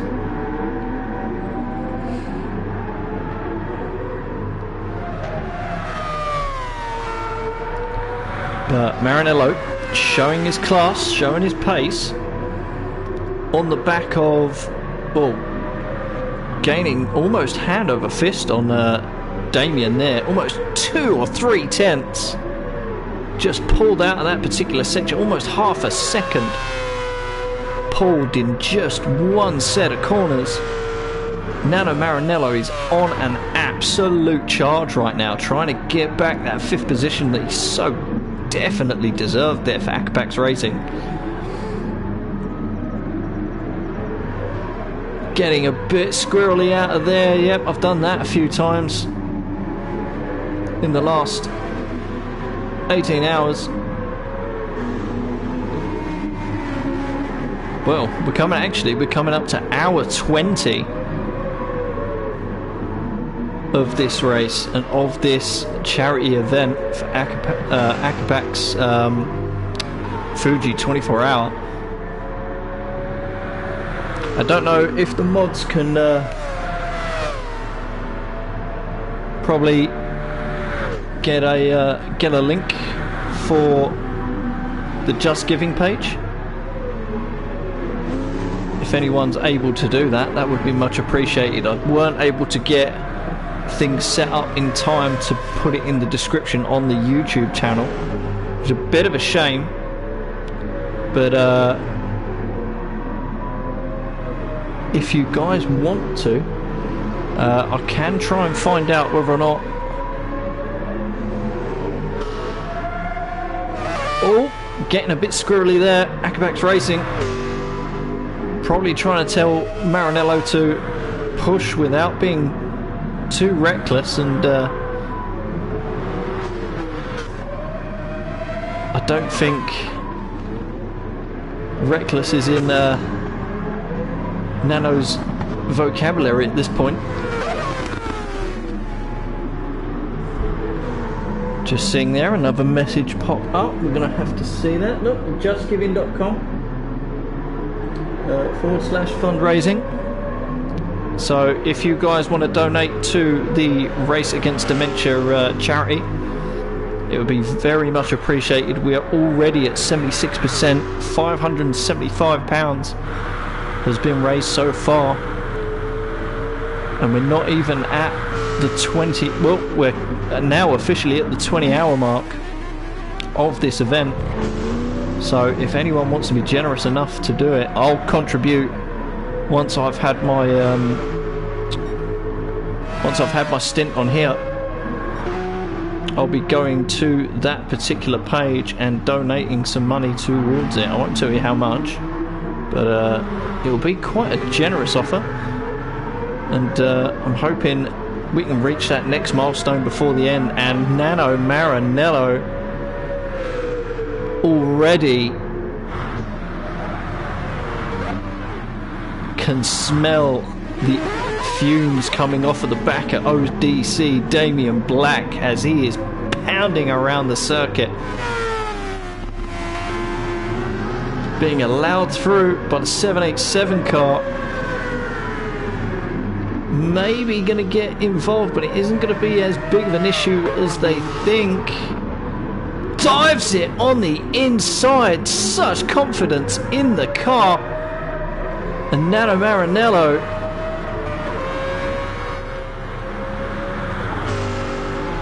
as we see that car come in for a pit stop. Muscle car, lover. And there's 6/10 between. Is there going to be a big braking zone here for Maranello? Tyres, the brakes are glowing fiercely there. Trying to get onto the back of Damien Black. Try and get back the positions that it lost. All sorts of confidence there coming up the hill. Is he going to try and move? No. Not going to try and move this time around. Going to have a look from the back view. Again on the wang cam of the ODC car. Yet again. Running on fumes right now. Probably only going to be a couple of laps before it's back in the pits.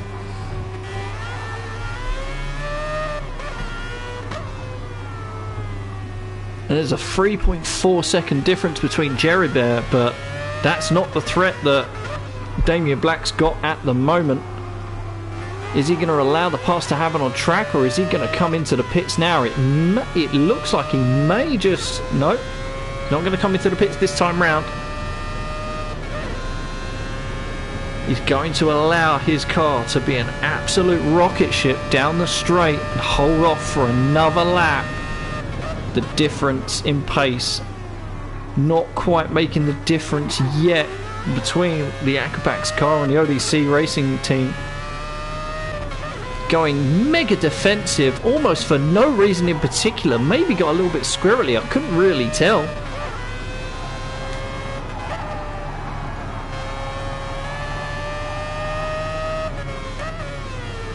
Big dive, no. Maranello's not going to make that big dive. Soaking up the pressure well so far is Damien.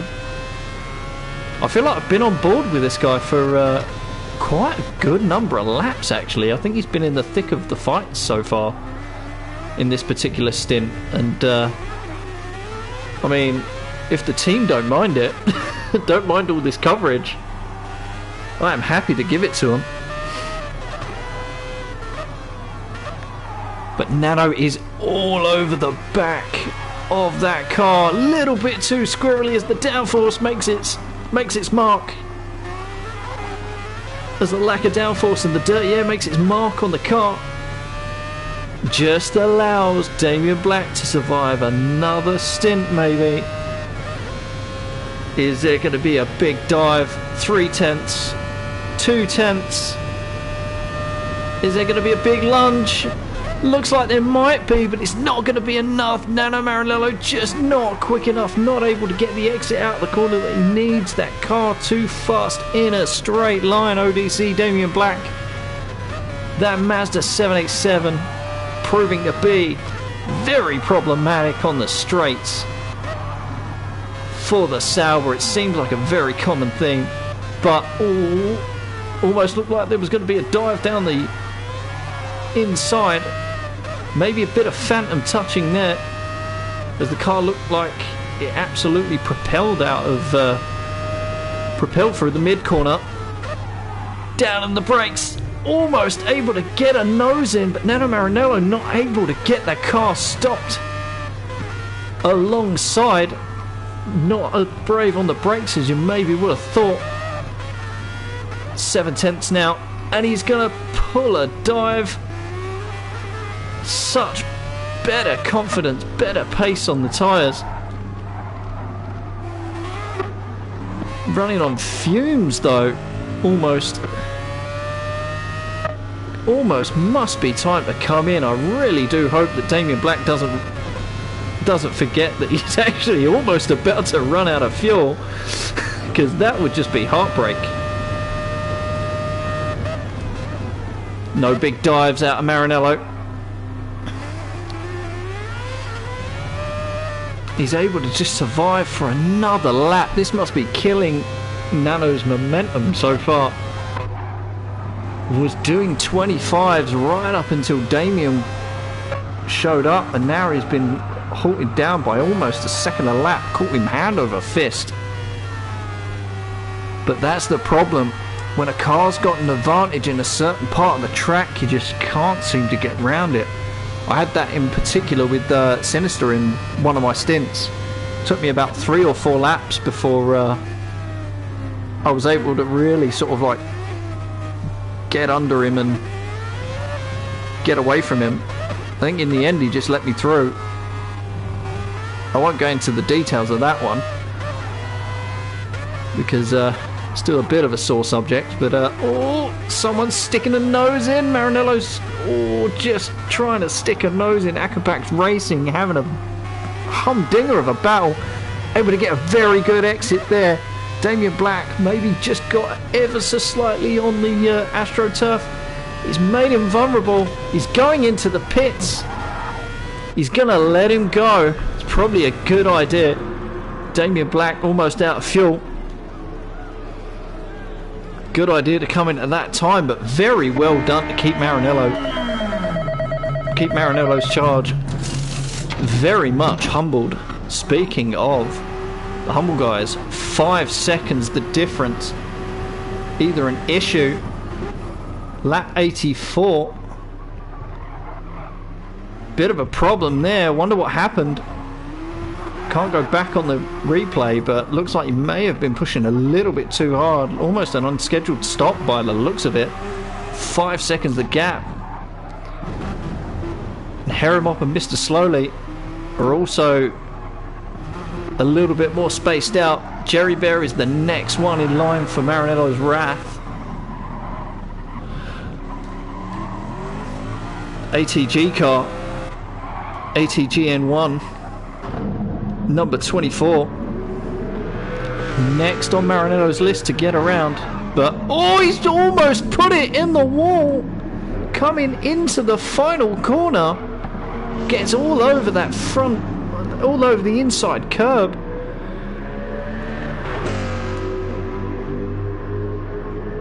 On the exit of one of the undulating bends towards the left, and just almost puts it in the wall. I think he's giving Akapax a bit of a heart attack at the moment.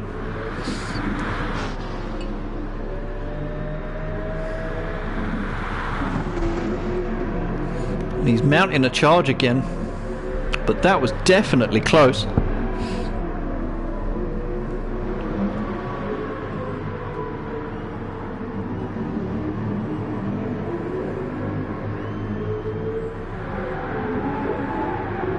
He's got blue flags for Damien as Herimop comes in to lap again, potentially for the second time in this stint.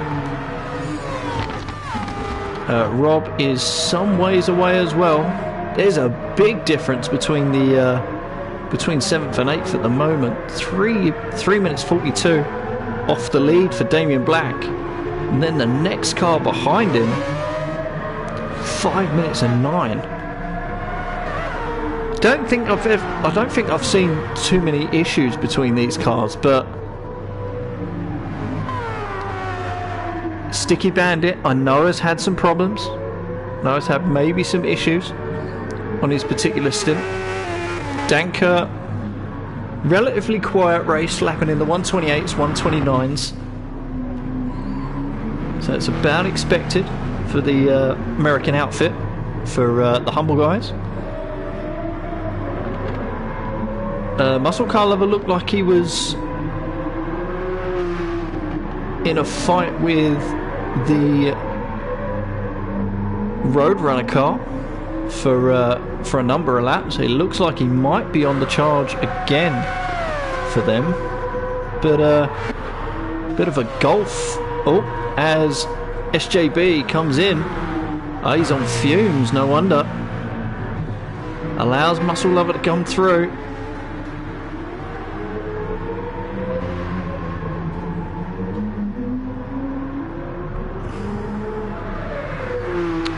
So fastest laps for some of the cars I can't see unless I actually go on to live timing, which I might do in a minute actually. Just going to see what battles are happening on track. Okay, the gap now back up. to, or back down to about 1.7 seconds. Both cars are going to be coming in within a couple of laps of each other, to be honest. So we could very well see a fight on track coming up. Oh, but commentator's curse. The ATGN1 car puts it wide on turn 1, allows Nano Maranello to just breeze past. VRC Turtle, good morning. Status of the race. So, I don't know if you know about VRC Jimmy yet, but he had to retire due to a brake pedal issue, although I'm probably sure that you guys will probably hear about that in your team radios. So it's unfortunate to see, but Jimmy had to retire your VRC car, Turtle, unfortunately. I wish you could wake up to some better news this morning, but that is the state of things. But in terms of the leaders, R18E is 5.6 seconds ahead on lap 94 for the THG main outfit, and car number 78 leading this by quite a margin. The fastest laps almost in the 23s at this point. RA Philo getting a 24.0 out some laps ago. Been too enthralled by some of the fights that were happening on track that hadn't seemed to see it. But second is the Race Asylum car, car number 420, blazing around track at a monstrous pace. The top two have just been in a league of their own so far. 56 seconds behind the lead, having a fairly quiet race, although he's had flashes of being able to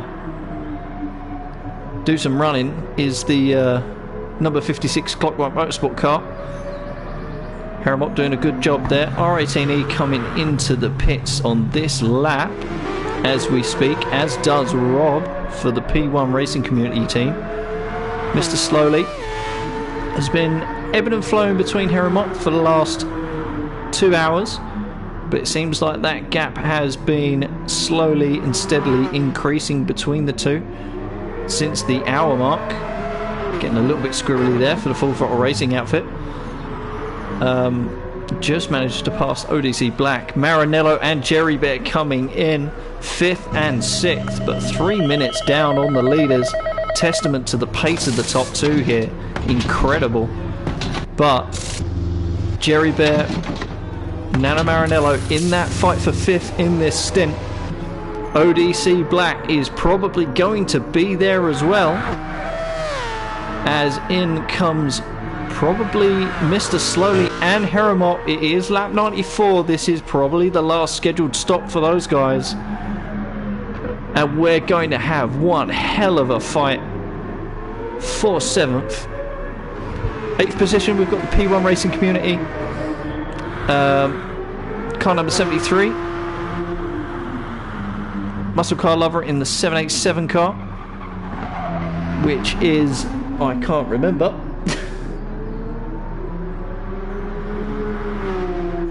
The brake was broken. What let him got an issue with his knee?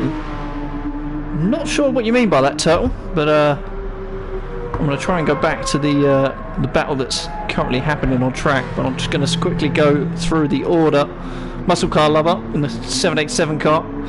That is the 787 car is the New Wave Racing Porsche 962.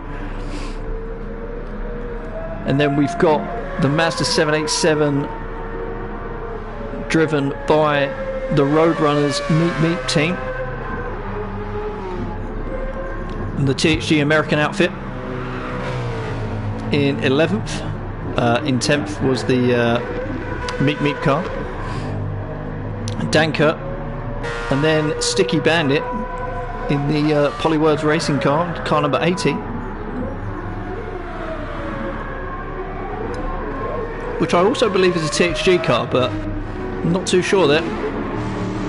Jerry Bear and Damien Black are again having a battle, and this time I think we're going to go on to the WAN cam of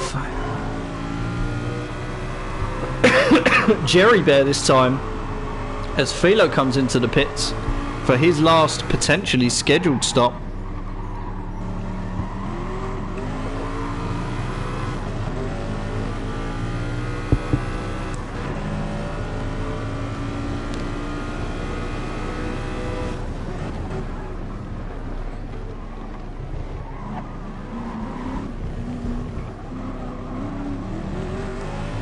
Still 40 minutes to go in this stint,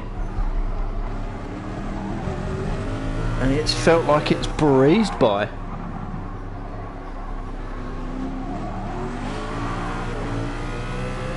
Such has been the level of racing that we've seen here. Getting a good exit out of the final corner there is Jerry Bear. It's going to increase that gap to what is usually a bit of a rocket ship in the...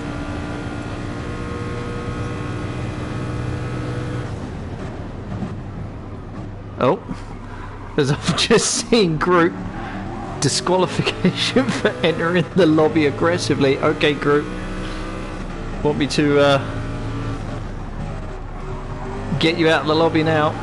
I'll ask for the invitation to kick you.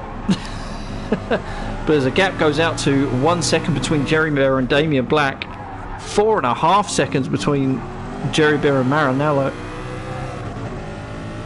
But yeah, it's pretty much line astern between the top four, has been for a very long time in this race, probably since the first hour, I suppose.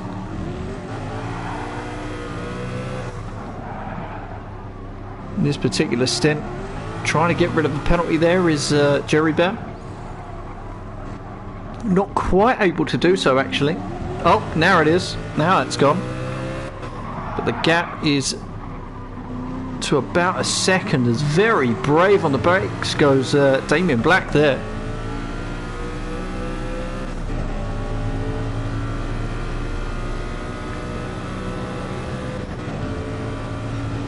And a 26.4. Very good stuff actually from Jerry Bear there. Very quick.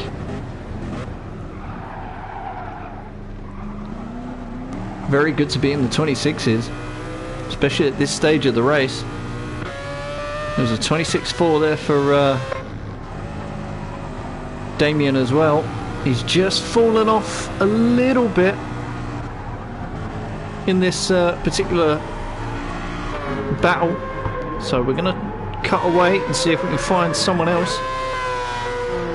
So the P1 racing community are going to be lapped by THG R18. Very close up the back end of the car goes R18E. Very confident with how close it can get to the back end of the car without tapping it. As, oh, Damien just going off on the entry to the third sector. All sorts of, gets it all sorts of wrong somehow. Maybe just gets a little bit on the throttle a bit too early, coming off the curb a little bit after the chicane.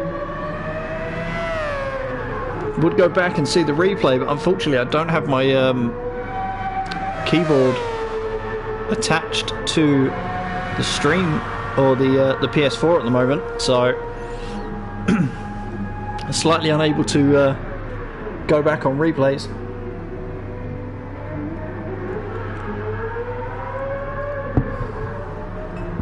Again, I do have to apologise for everything not being quite as polished in terms of the display of the racing, but I'm hoping to make up for it on the comms, that's for sure. It'll be interesting to see what the 6 car actually did ODC, if anyone can fill us in on what happened. But yeah, he's dropped back quite a bit now, 9.3 seconds. Just gets it all sorts of wrong. I think the pressure got to him a little bit, as Maranello just pulling 7 seconds, 25s galore. I'm half glad I didn't have Nano Maranello in any of my stints, because I'd be very, very worried about the pace of that car right about now. But nothing seems to be matching the top guys at this moment in time. 25.4, 24.8, 25.0 there for Herimop. Very, very confident in that car, pulling laps that I could not get to in my stint. So very well done now. Mr. Slowly doing an equally good job. 25.4, 24.5, 24.6.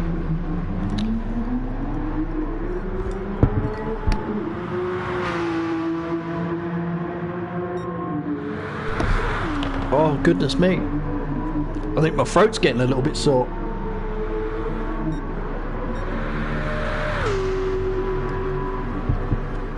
But we're on lap 101 with the leaders.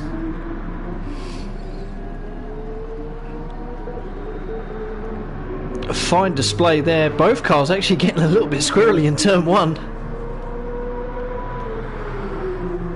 But yeah, 101 laps. Just under 40 minutes to go in this stint, as Rob comes in to have his potentially final pit stop, although that's very unscheduled. Getting some damage somewhere, probably got it wrong at the final corner. The P1 Racing Community team just having another issue there. Just puts on a set of fresh tyres, comes out. Thankfully no one behind that might have got impeded. I'm still not happy with the way we're going about the pit exit rules here, but as long as people are not throwing themselves in front of cars in the middle of the braking zone, I suppose there's not that big of a problem with it. Although I'd definitely much prefer them to just stay within the white lines until they're completely out of pit exit. But there we go. Preferences. Not my series to run, so I won't rock the boat on that one. Just giving an opinion.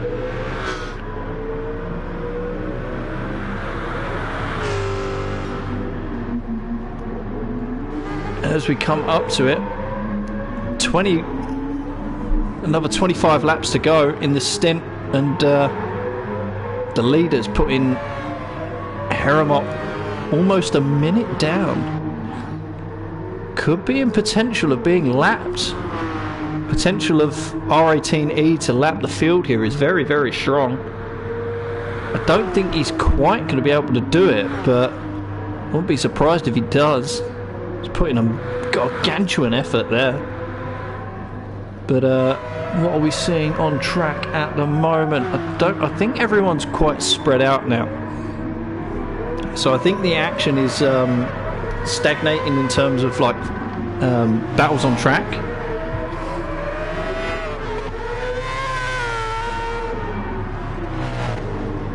Although every stint has been important so far for all of the teams, just to try and keep themselves within earshot of whoever they're trying to fight. All of the teams are probably keeping track of who it is they're actually supposed to be fighting on these stints. Coming up close to 30 or just under 35 minutes to go. Everyone's probably thinking about their last stint, potentially even putting some of their best drivers in for the final run. I know we've still got one more person to actually put into house, and Noir is probably going to be the only one on the Clockwork team that hasn't done their final stint yet. So he's going to take the car home. Pretentious bastard he is, being lead team owner.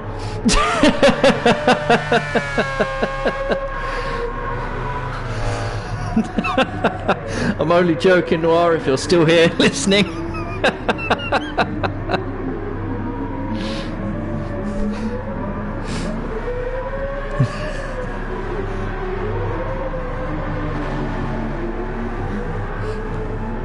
I can officially turn around and say that there's been no comments from Noir Antares in the Clockwork Discord saying that because he's team owner that he would de facto be the one to start and end the stint. That is not a conversation that actually happened, and I'm not being sarcastic about that at all whatsoever. But the fact that he is doing the first and last stint would lead you to think that way if you weren't aware otherwise. And Thingamajig, good morning. How are you doing? Are you fresh and awake and not sounding anywhere near as absolutely mind-boggled as I sound at the moment? It's been an interesting 2.5 hours so far. We've had some very good battles on track. We've had some very interesting issues happen. Just to fill you in, Thingy, we've unfortunately lost the VRC team in this particular stint. There was an issue with the brake pedals on Jimmy's car, so unfortunately he had to retire the car. So they're going to be a lap down on the last only going to be a lap down on the last runners in this particular stint, but they're 9 minutes behind. That's a lot of time to be missing, and we're not even quite 20 laps away from the end yet. We are coming up to about 21 laps left in this race.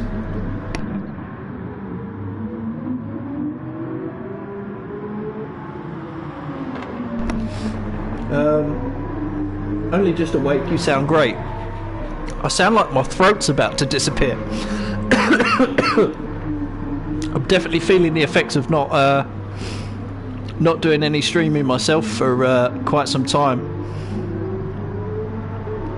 I'm not going to plug myself on here because it's not really the place to do so. But yeah, I haven't done a stream in a little over 5 months, so jumping on here to wet my whistle for about 3 hours is proving to be quite the struggle, actually. Gap's actually closed since I last see Slowly and Heramop. It's gone down to 3.1. It was up to about 3.8 at some point. Marinello just put himself back into 5th, getting awfully sideways coming into the last couple of corners here to finish his lap. Getting sideways again out of the last corner. He's really running the neck off that car. And the gap, I think due to that, is closed out to about 9.7 seconds. Jerry Bear, if anything goes wrong, as bit naughty there actually, the THG America car maybe got the braking wrong coming into the final coming into the first corner, and just caught Marinello off guard ever so slightly. Lost about 1.5 seconds because of that. I think THG might need to have a little word with word in the ear of Dankert there, just to be a little bit more careful into turn 1. But yeah, I appreciate the compliment there, Thingamajig. You've done a good job so far in the first couple of stints. Although I do want to I do want to address the small matter of getting Noir's name ever so slightly wrong on a couple of occasions. It was quite amusing to hear you calling him Noir Antars for much of the first stint. But yeah, phonetically speaking, it is Noir Antares. Noir being the colour black in French, and Antares being a constellation. For those of you that wanted to know, hashtag the more you know, eh? But just trying to see if there's any on-track action happening so far. I think again everyone's quite spread out. Maranello's got the gap up to 9.3 again, so he's definitely on the charge. Though he has been prone to mistakes in this stint, so I wouldn't be surprised if in the next sort of 15-20 minutes or so we see him have another hiccup, to put it mildly, into one of the corners. He is sliding that back end out like you wouldn't believe.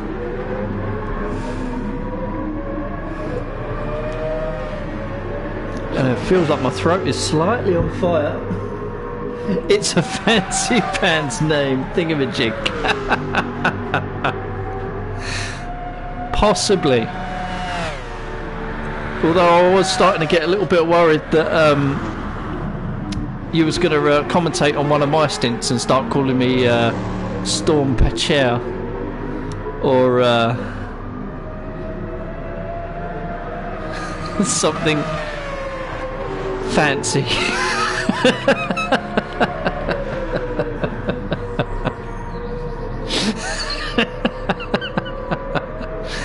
As we see a dive, and I keep forgetting this one. My brain fades so bloody hard with the Roadrunners guys, but Maranello absolutely sending it on the Roadrunner guys on SJB to extend his lead. And look, see, a little bit of a wobble there. I kind of anticipated that happening, but he's going to have to try and get back around that car, and he does so successfully.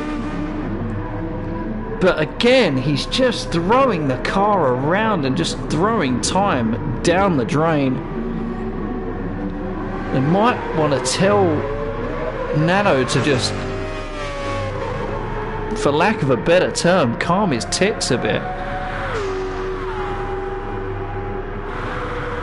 and not give up so much time. He's almost thrown it into the wall a couple of times with catastrophic results, but he's been quite lucky so far not to pick up any significant damage. But yeah, I definitely think Akapax need to have a word in his ear to tell him to just sort of calm it down a little bit. He's got a little bit squirrely coming out of turn 1, almost lost it before turn 2 really, but definitely goes flying up 100R at a rate of knots. I'm actually quite envious.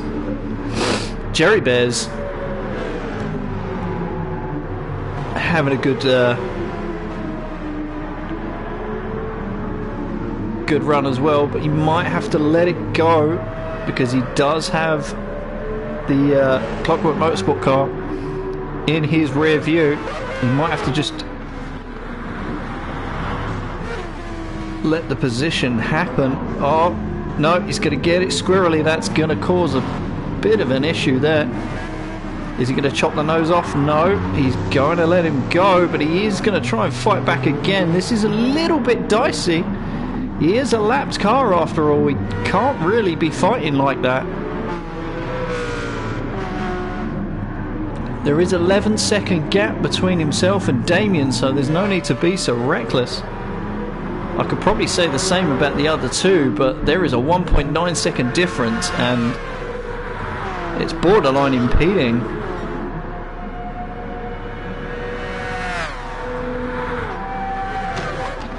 Definitely not intentional, but definitely not going to help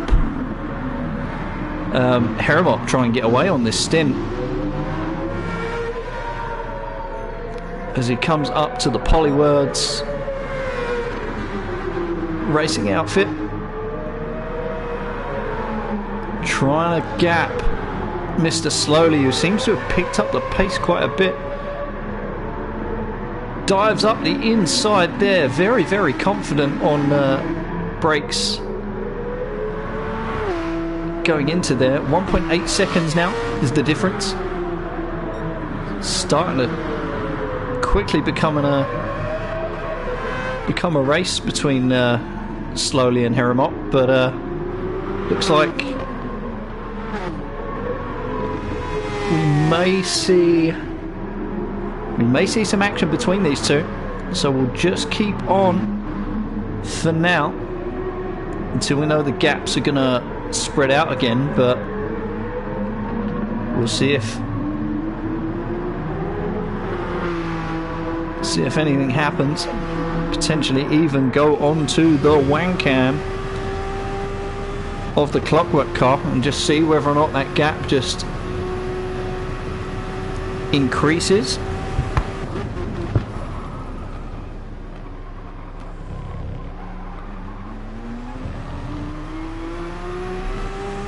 Okay, Slowly gets a not the best exit out of turn one there.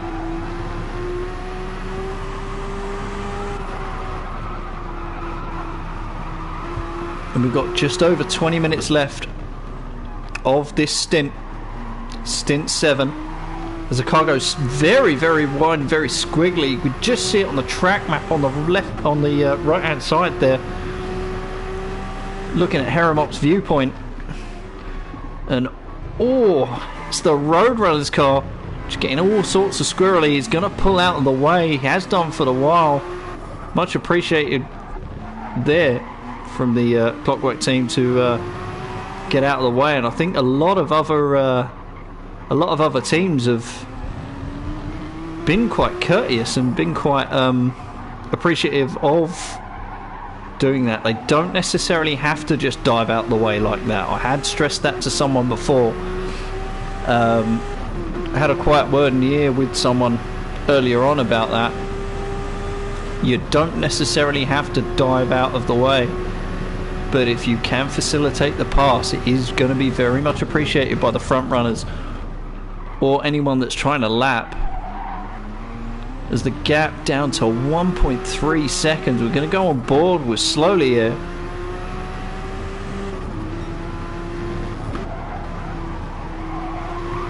Still got 0.8 second penalty from something. He's going to have to shake that off a little bit, otherwise that is going to cause him a bit of a problem if he does get anywhere near Hermop. Yeah, he's going to have to try and get rid of that penalty.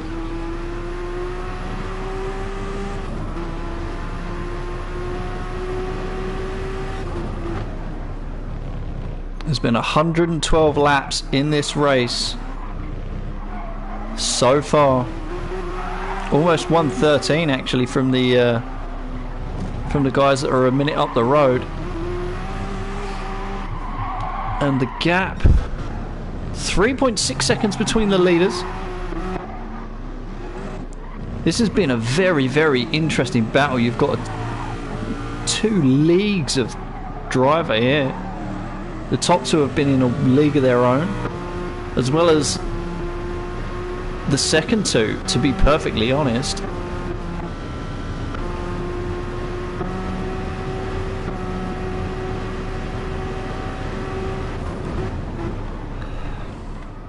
I have to say, Full Throttle Racing, Clockwork Motorsport, Race Asylum and THG all been in stellar form right now. And I have to commend the 3rd and 4th running cars here, because We're 113 laps in and they're not lapped yet. We see it before. We see Tim Law completely lap the field due to his pace, and Sonam, who was in the car for THG in that particular stint, he's no slouch. And it's just a testament to the rate of knots these guys are going at, as there is a gaggle of cars. Philo's going to send it on Damien Black there, who's going to probably try and follow Philo a little bit through the back end of this stint, maybe try and close up to Jerry Bear a little bit, but that's a big gap to try and fill. Gap stayed at 1.7 for a couple of laps now between Harold Mop and Mr. Slowly. I think the traffic's going to play a bit of a part. Maranello, 5th place, about to be two laps down essentially. He's going to want to try and get himself away from the hunt. He's not fighting anyone at the moment. He has got Jerry Bear almost 10 seconds away from him, but he has got time to allow the cars to go through, and he is going to let him through. And we hope he gives the same courtesy to Slowly so we can see this battle unfold at a good enough place on track. Is he going to let him through?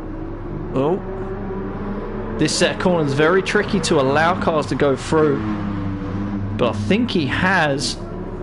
I think Nano has allowed Slowly and Harry to go through. So big props to him there to allow this fight to continue, to have the foresight to see that there is a battle on track. Arguably doesn't need to be a battle on track, and I'm sure that it won't be that hotly contested if it comes down to it. But these are races. Even though there are laps between the cars, they're not going to want to try and give up their position so easily. It's so important for these guys to just run their race, but also try and edge a gap, no matter how big of an advantage, no matter how big of a big or small an advantage they've got over other drivers that they're trying to race against. They are going to want to try and maximise their stints as best as they can, especially coming into the final stint after 21 hours of racing. Every single team is thinking about their end goal now, getting it home or just trying to make the most of it, trying to see where they are in relation to the people around them and whether or not they can do one last push, one last hurrah in the last 3 hours to be able to gain a crucial position.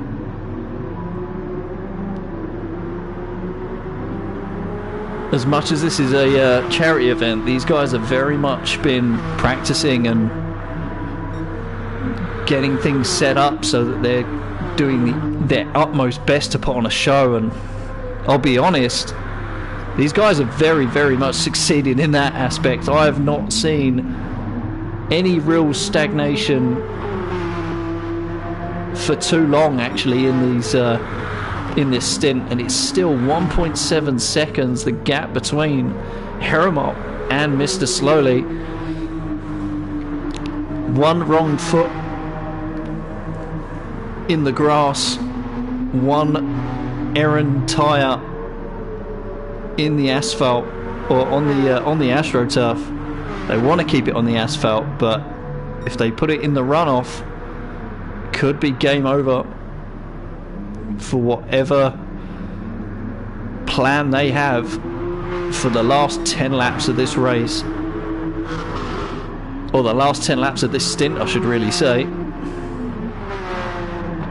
And could we potentially see the first time that these guys finish this race, or finish this particular 3 hours under the allotted or the expected time?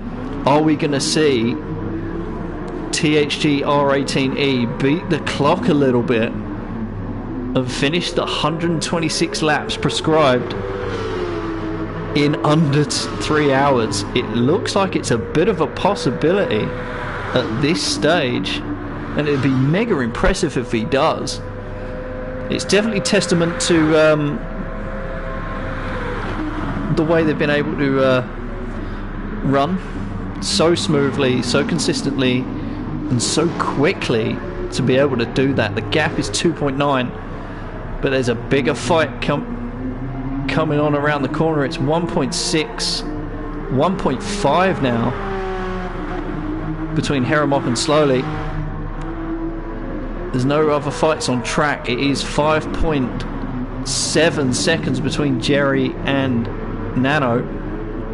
As there's a bit of contact there, Race Asylum trying to make a move. Didn't quite happen. Jerry Bear's just going to let him through. I think that was a bit too dicey for both of their likings, and Jerry doing the good thing there and just letting them through. I'm so glad neither of them got damage in that particular altercation. I don't think Philo's going to be too happy that he lost a bit of time there.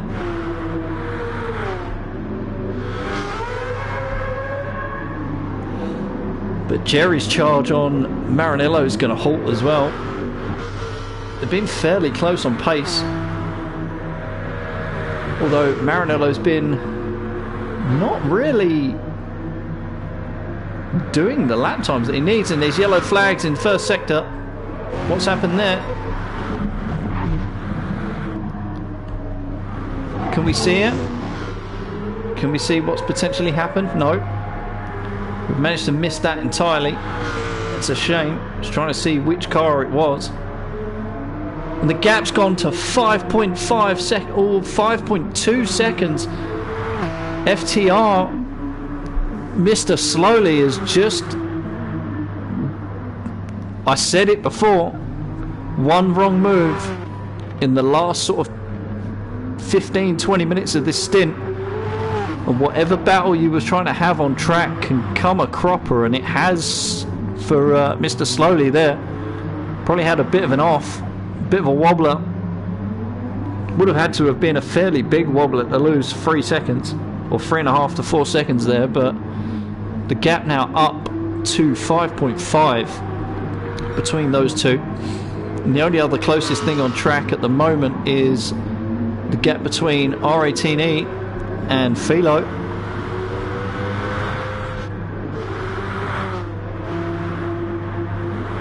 Both on the main straight, but very, very far away, and R18E's got a big, big toe. Not IRL, because that'd be weird, but getting a big clump of draft from the Akapak's number 41 car there. Maranello letting him through, not fighting that one, just allowing that to go. And the gap, 6.5 seconds.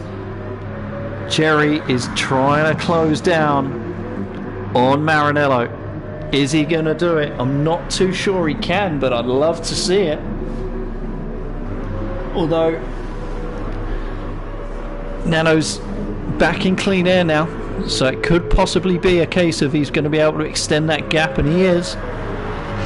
But there's still a 10-second gap between Damien. Anything can go wrong. We just saw it with Mr. Slowly. The one wrong move in this race, and you can be almost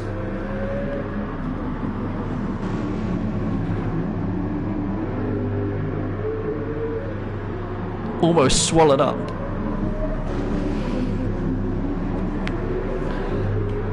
Maranello has been fairly prone to some errors in this race.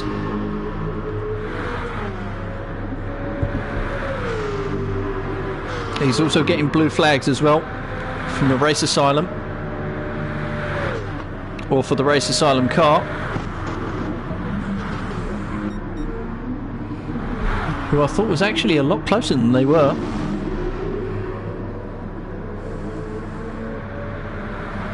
The gap, 7.5 seconds. He's probably going to lose a second trying to trying to allow Philo to get past and try and continue his charge onto R18. He wants to try and keep up this momentum because I don't think Race Asylum and THG are that far away in terms of their stint. So it's crucial that Philo keeps up any pressure he can right up until the end.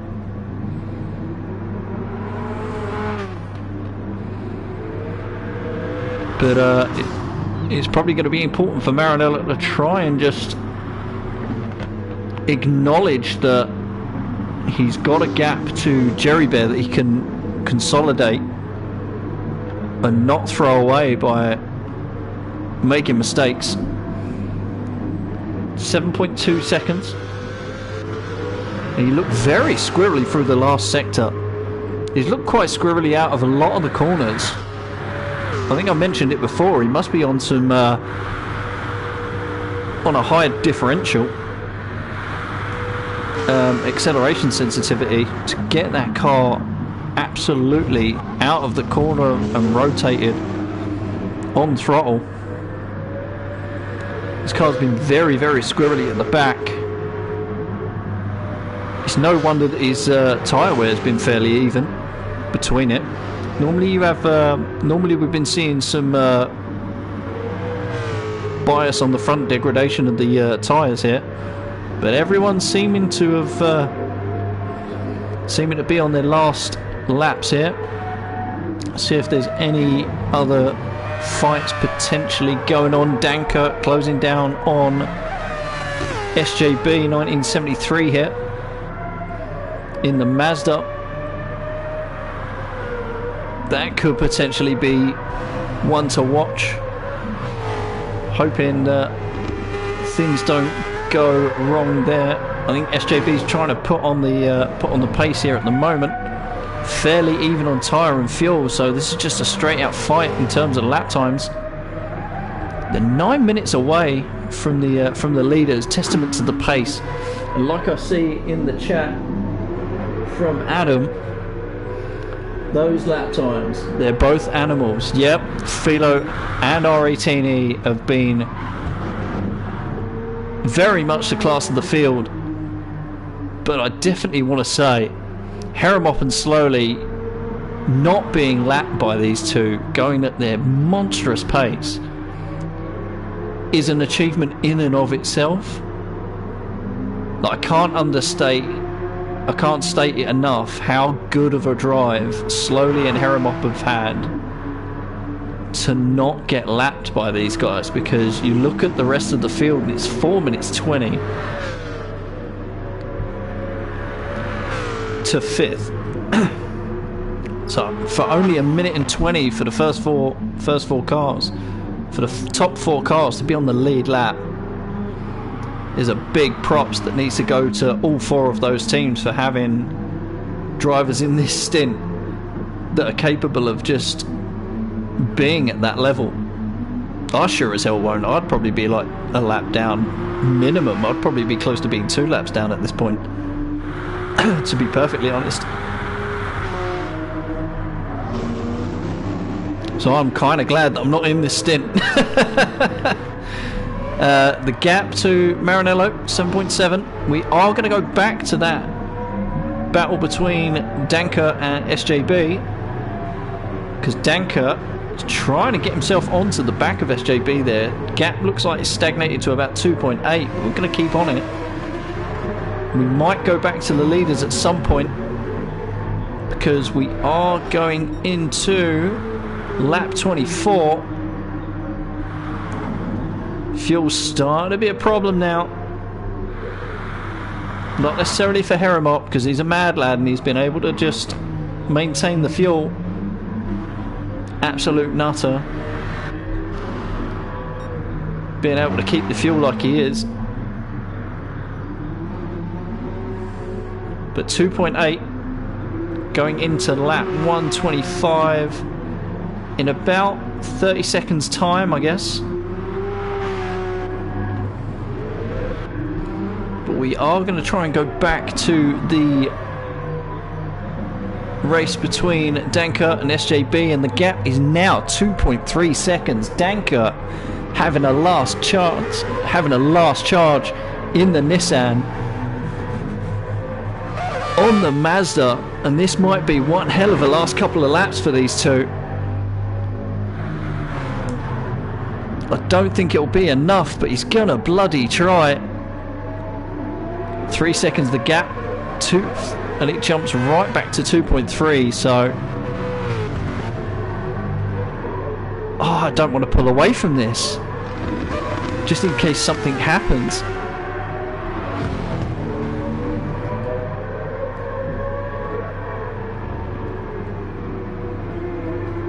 I don't want to miss the fight, but I know we're just about to approach the last couple of laps for the leaders.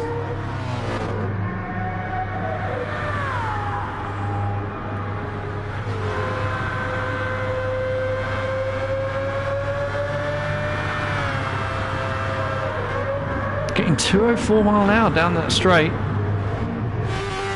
That gap is still 2.2 seconds. Maybe only a couple of laps left for him to actually do anything.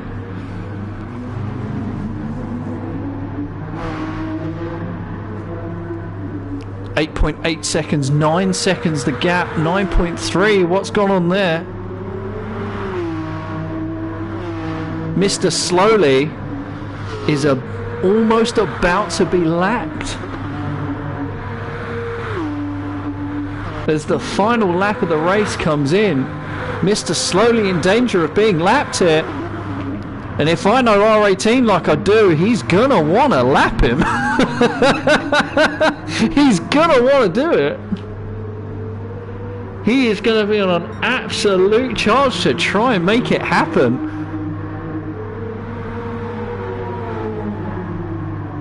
And I don't want to peel away from it because I kind of want to see if he can do it. He's definitely got speed enough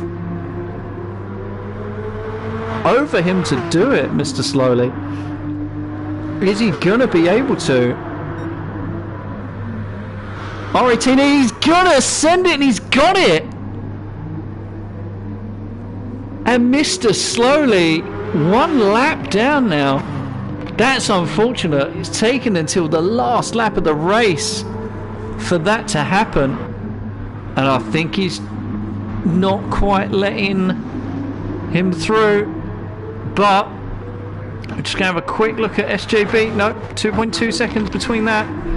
But onto the final corner, coming down to the line. R18E for THG takes the win in this stint.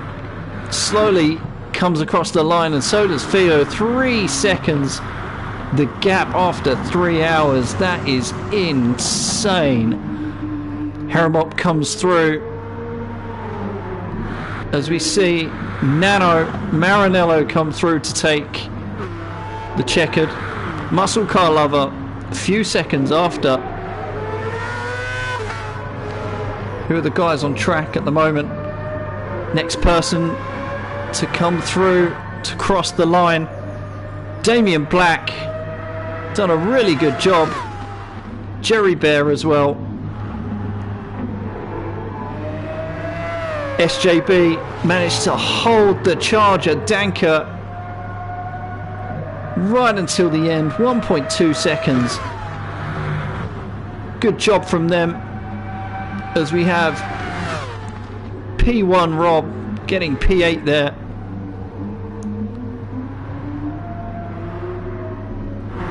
As we have Sticky Bandit come through, and then Heremop, one of the final runners. Very good job from all the teams here. But the spoils goes to THG R18. Well, I hope you guys enjoyed the commentary for this, and I hope you guys really enjoyed the race. Now, I'm going to clock off because there is some McDonald's with my name on it.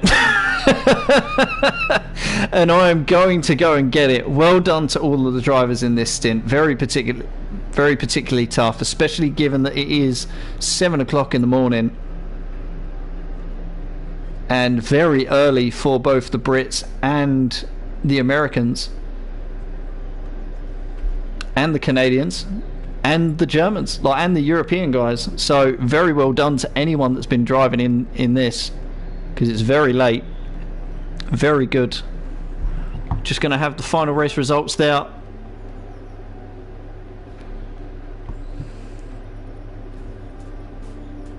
And 13th place, that would have been VRC Jimmy, had he been around.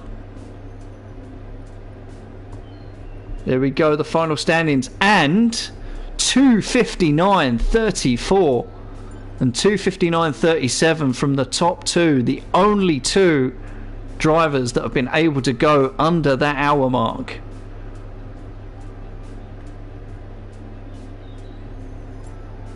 And complete the 126 laps that were required. Incredible stuff, really, if you think about it.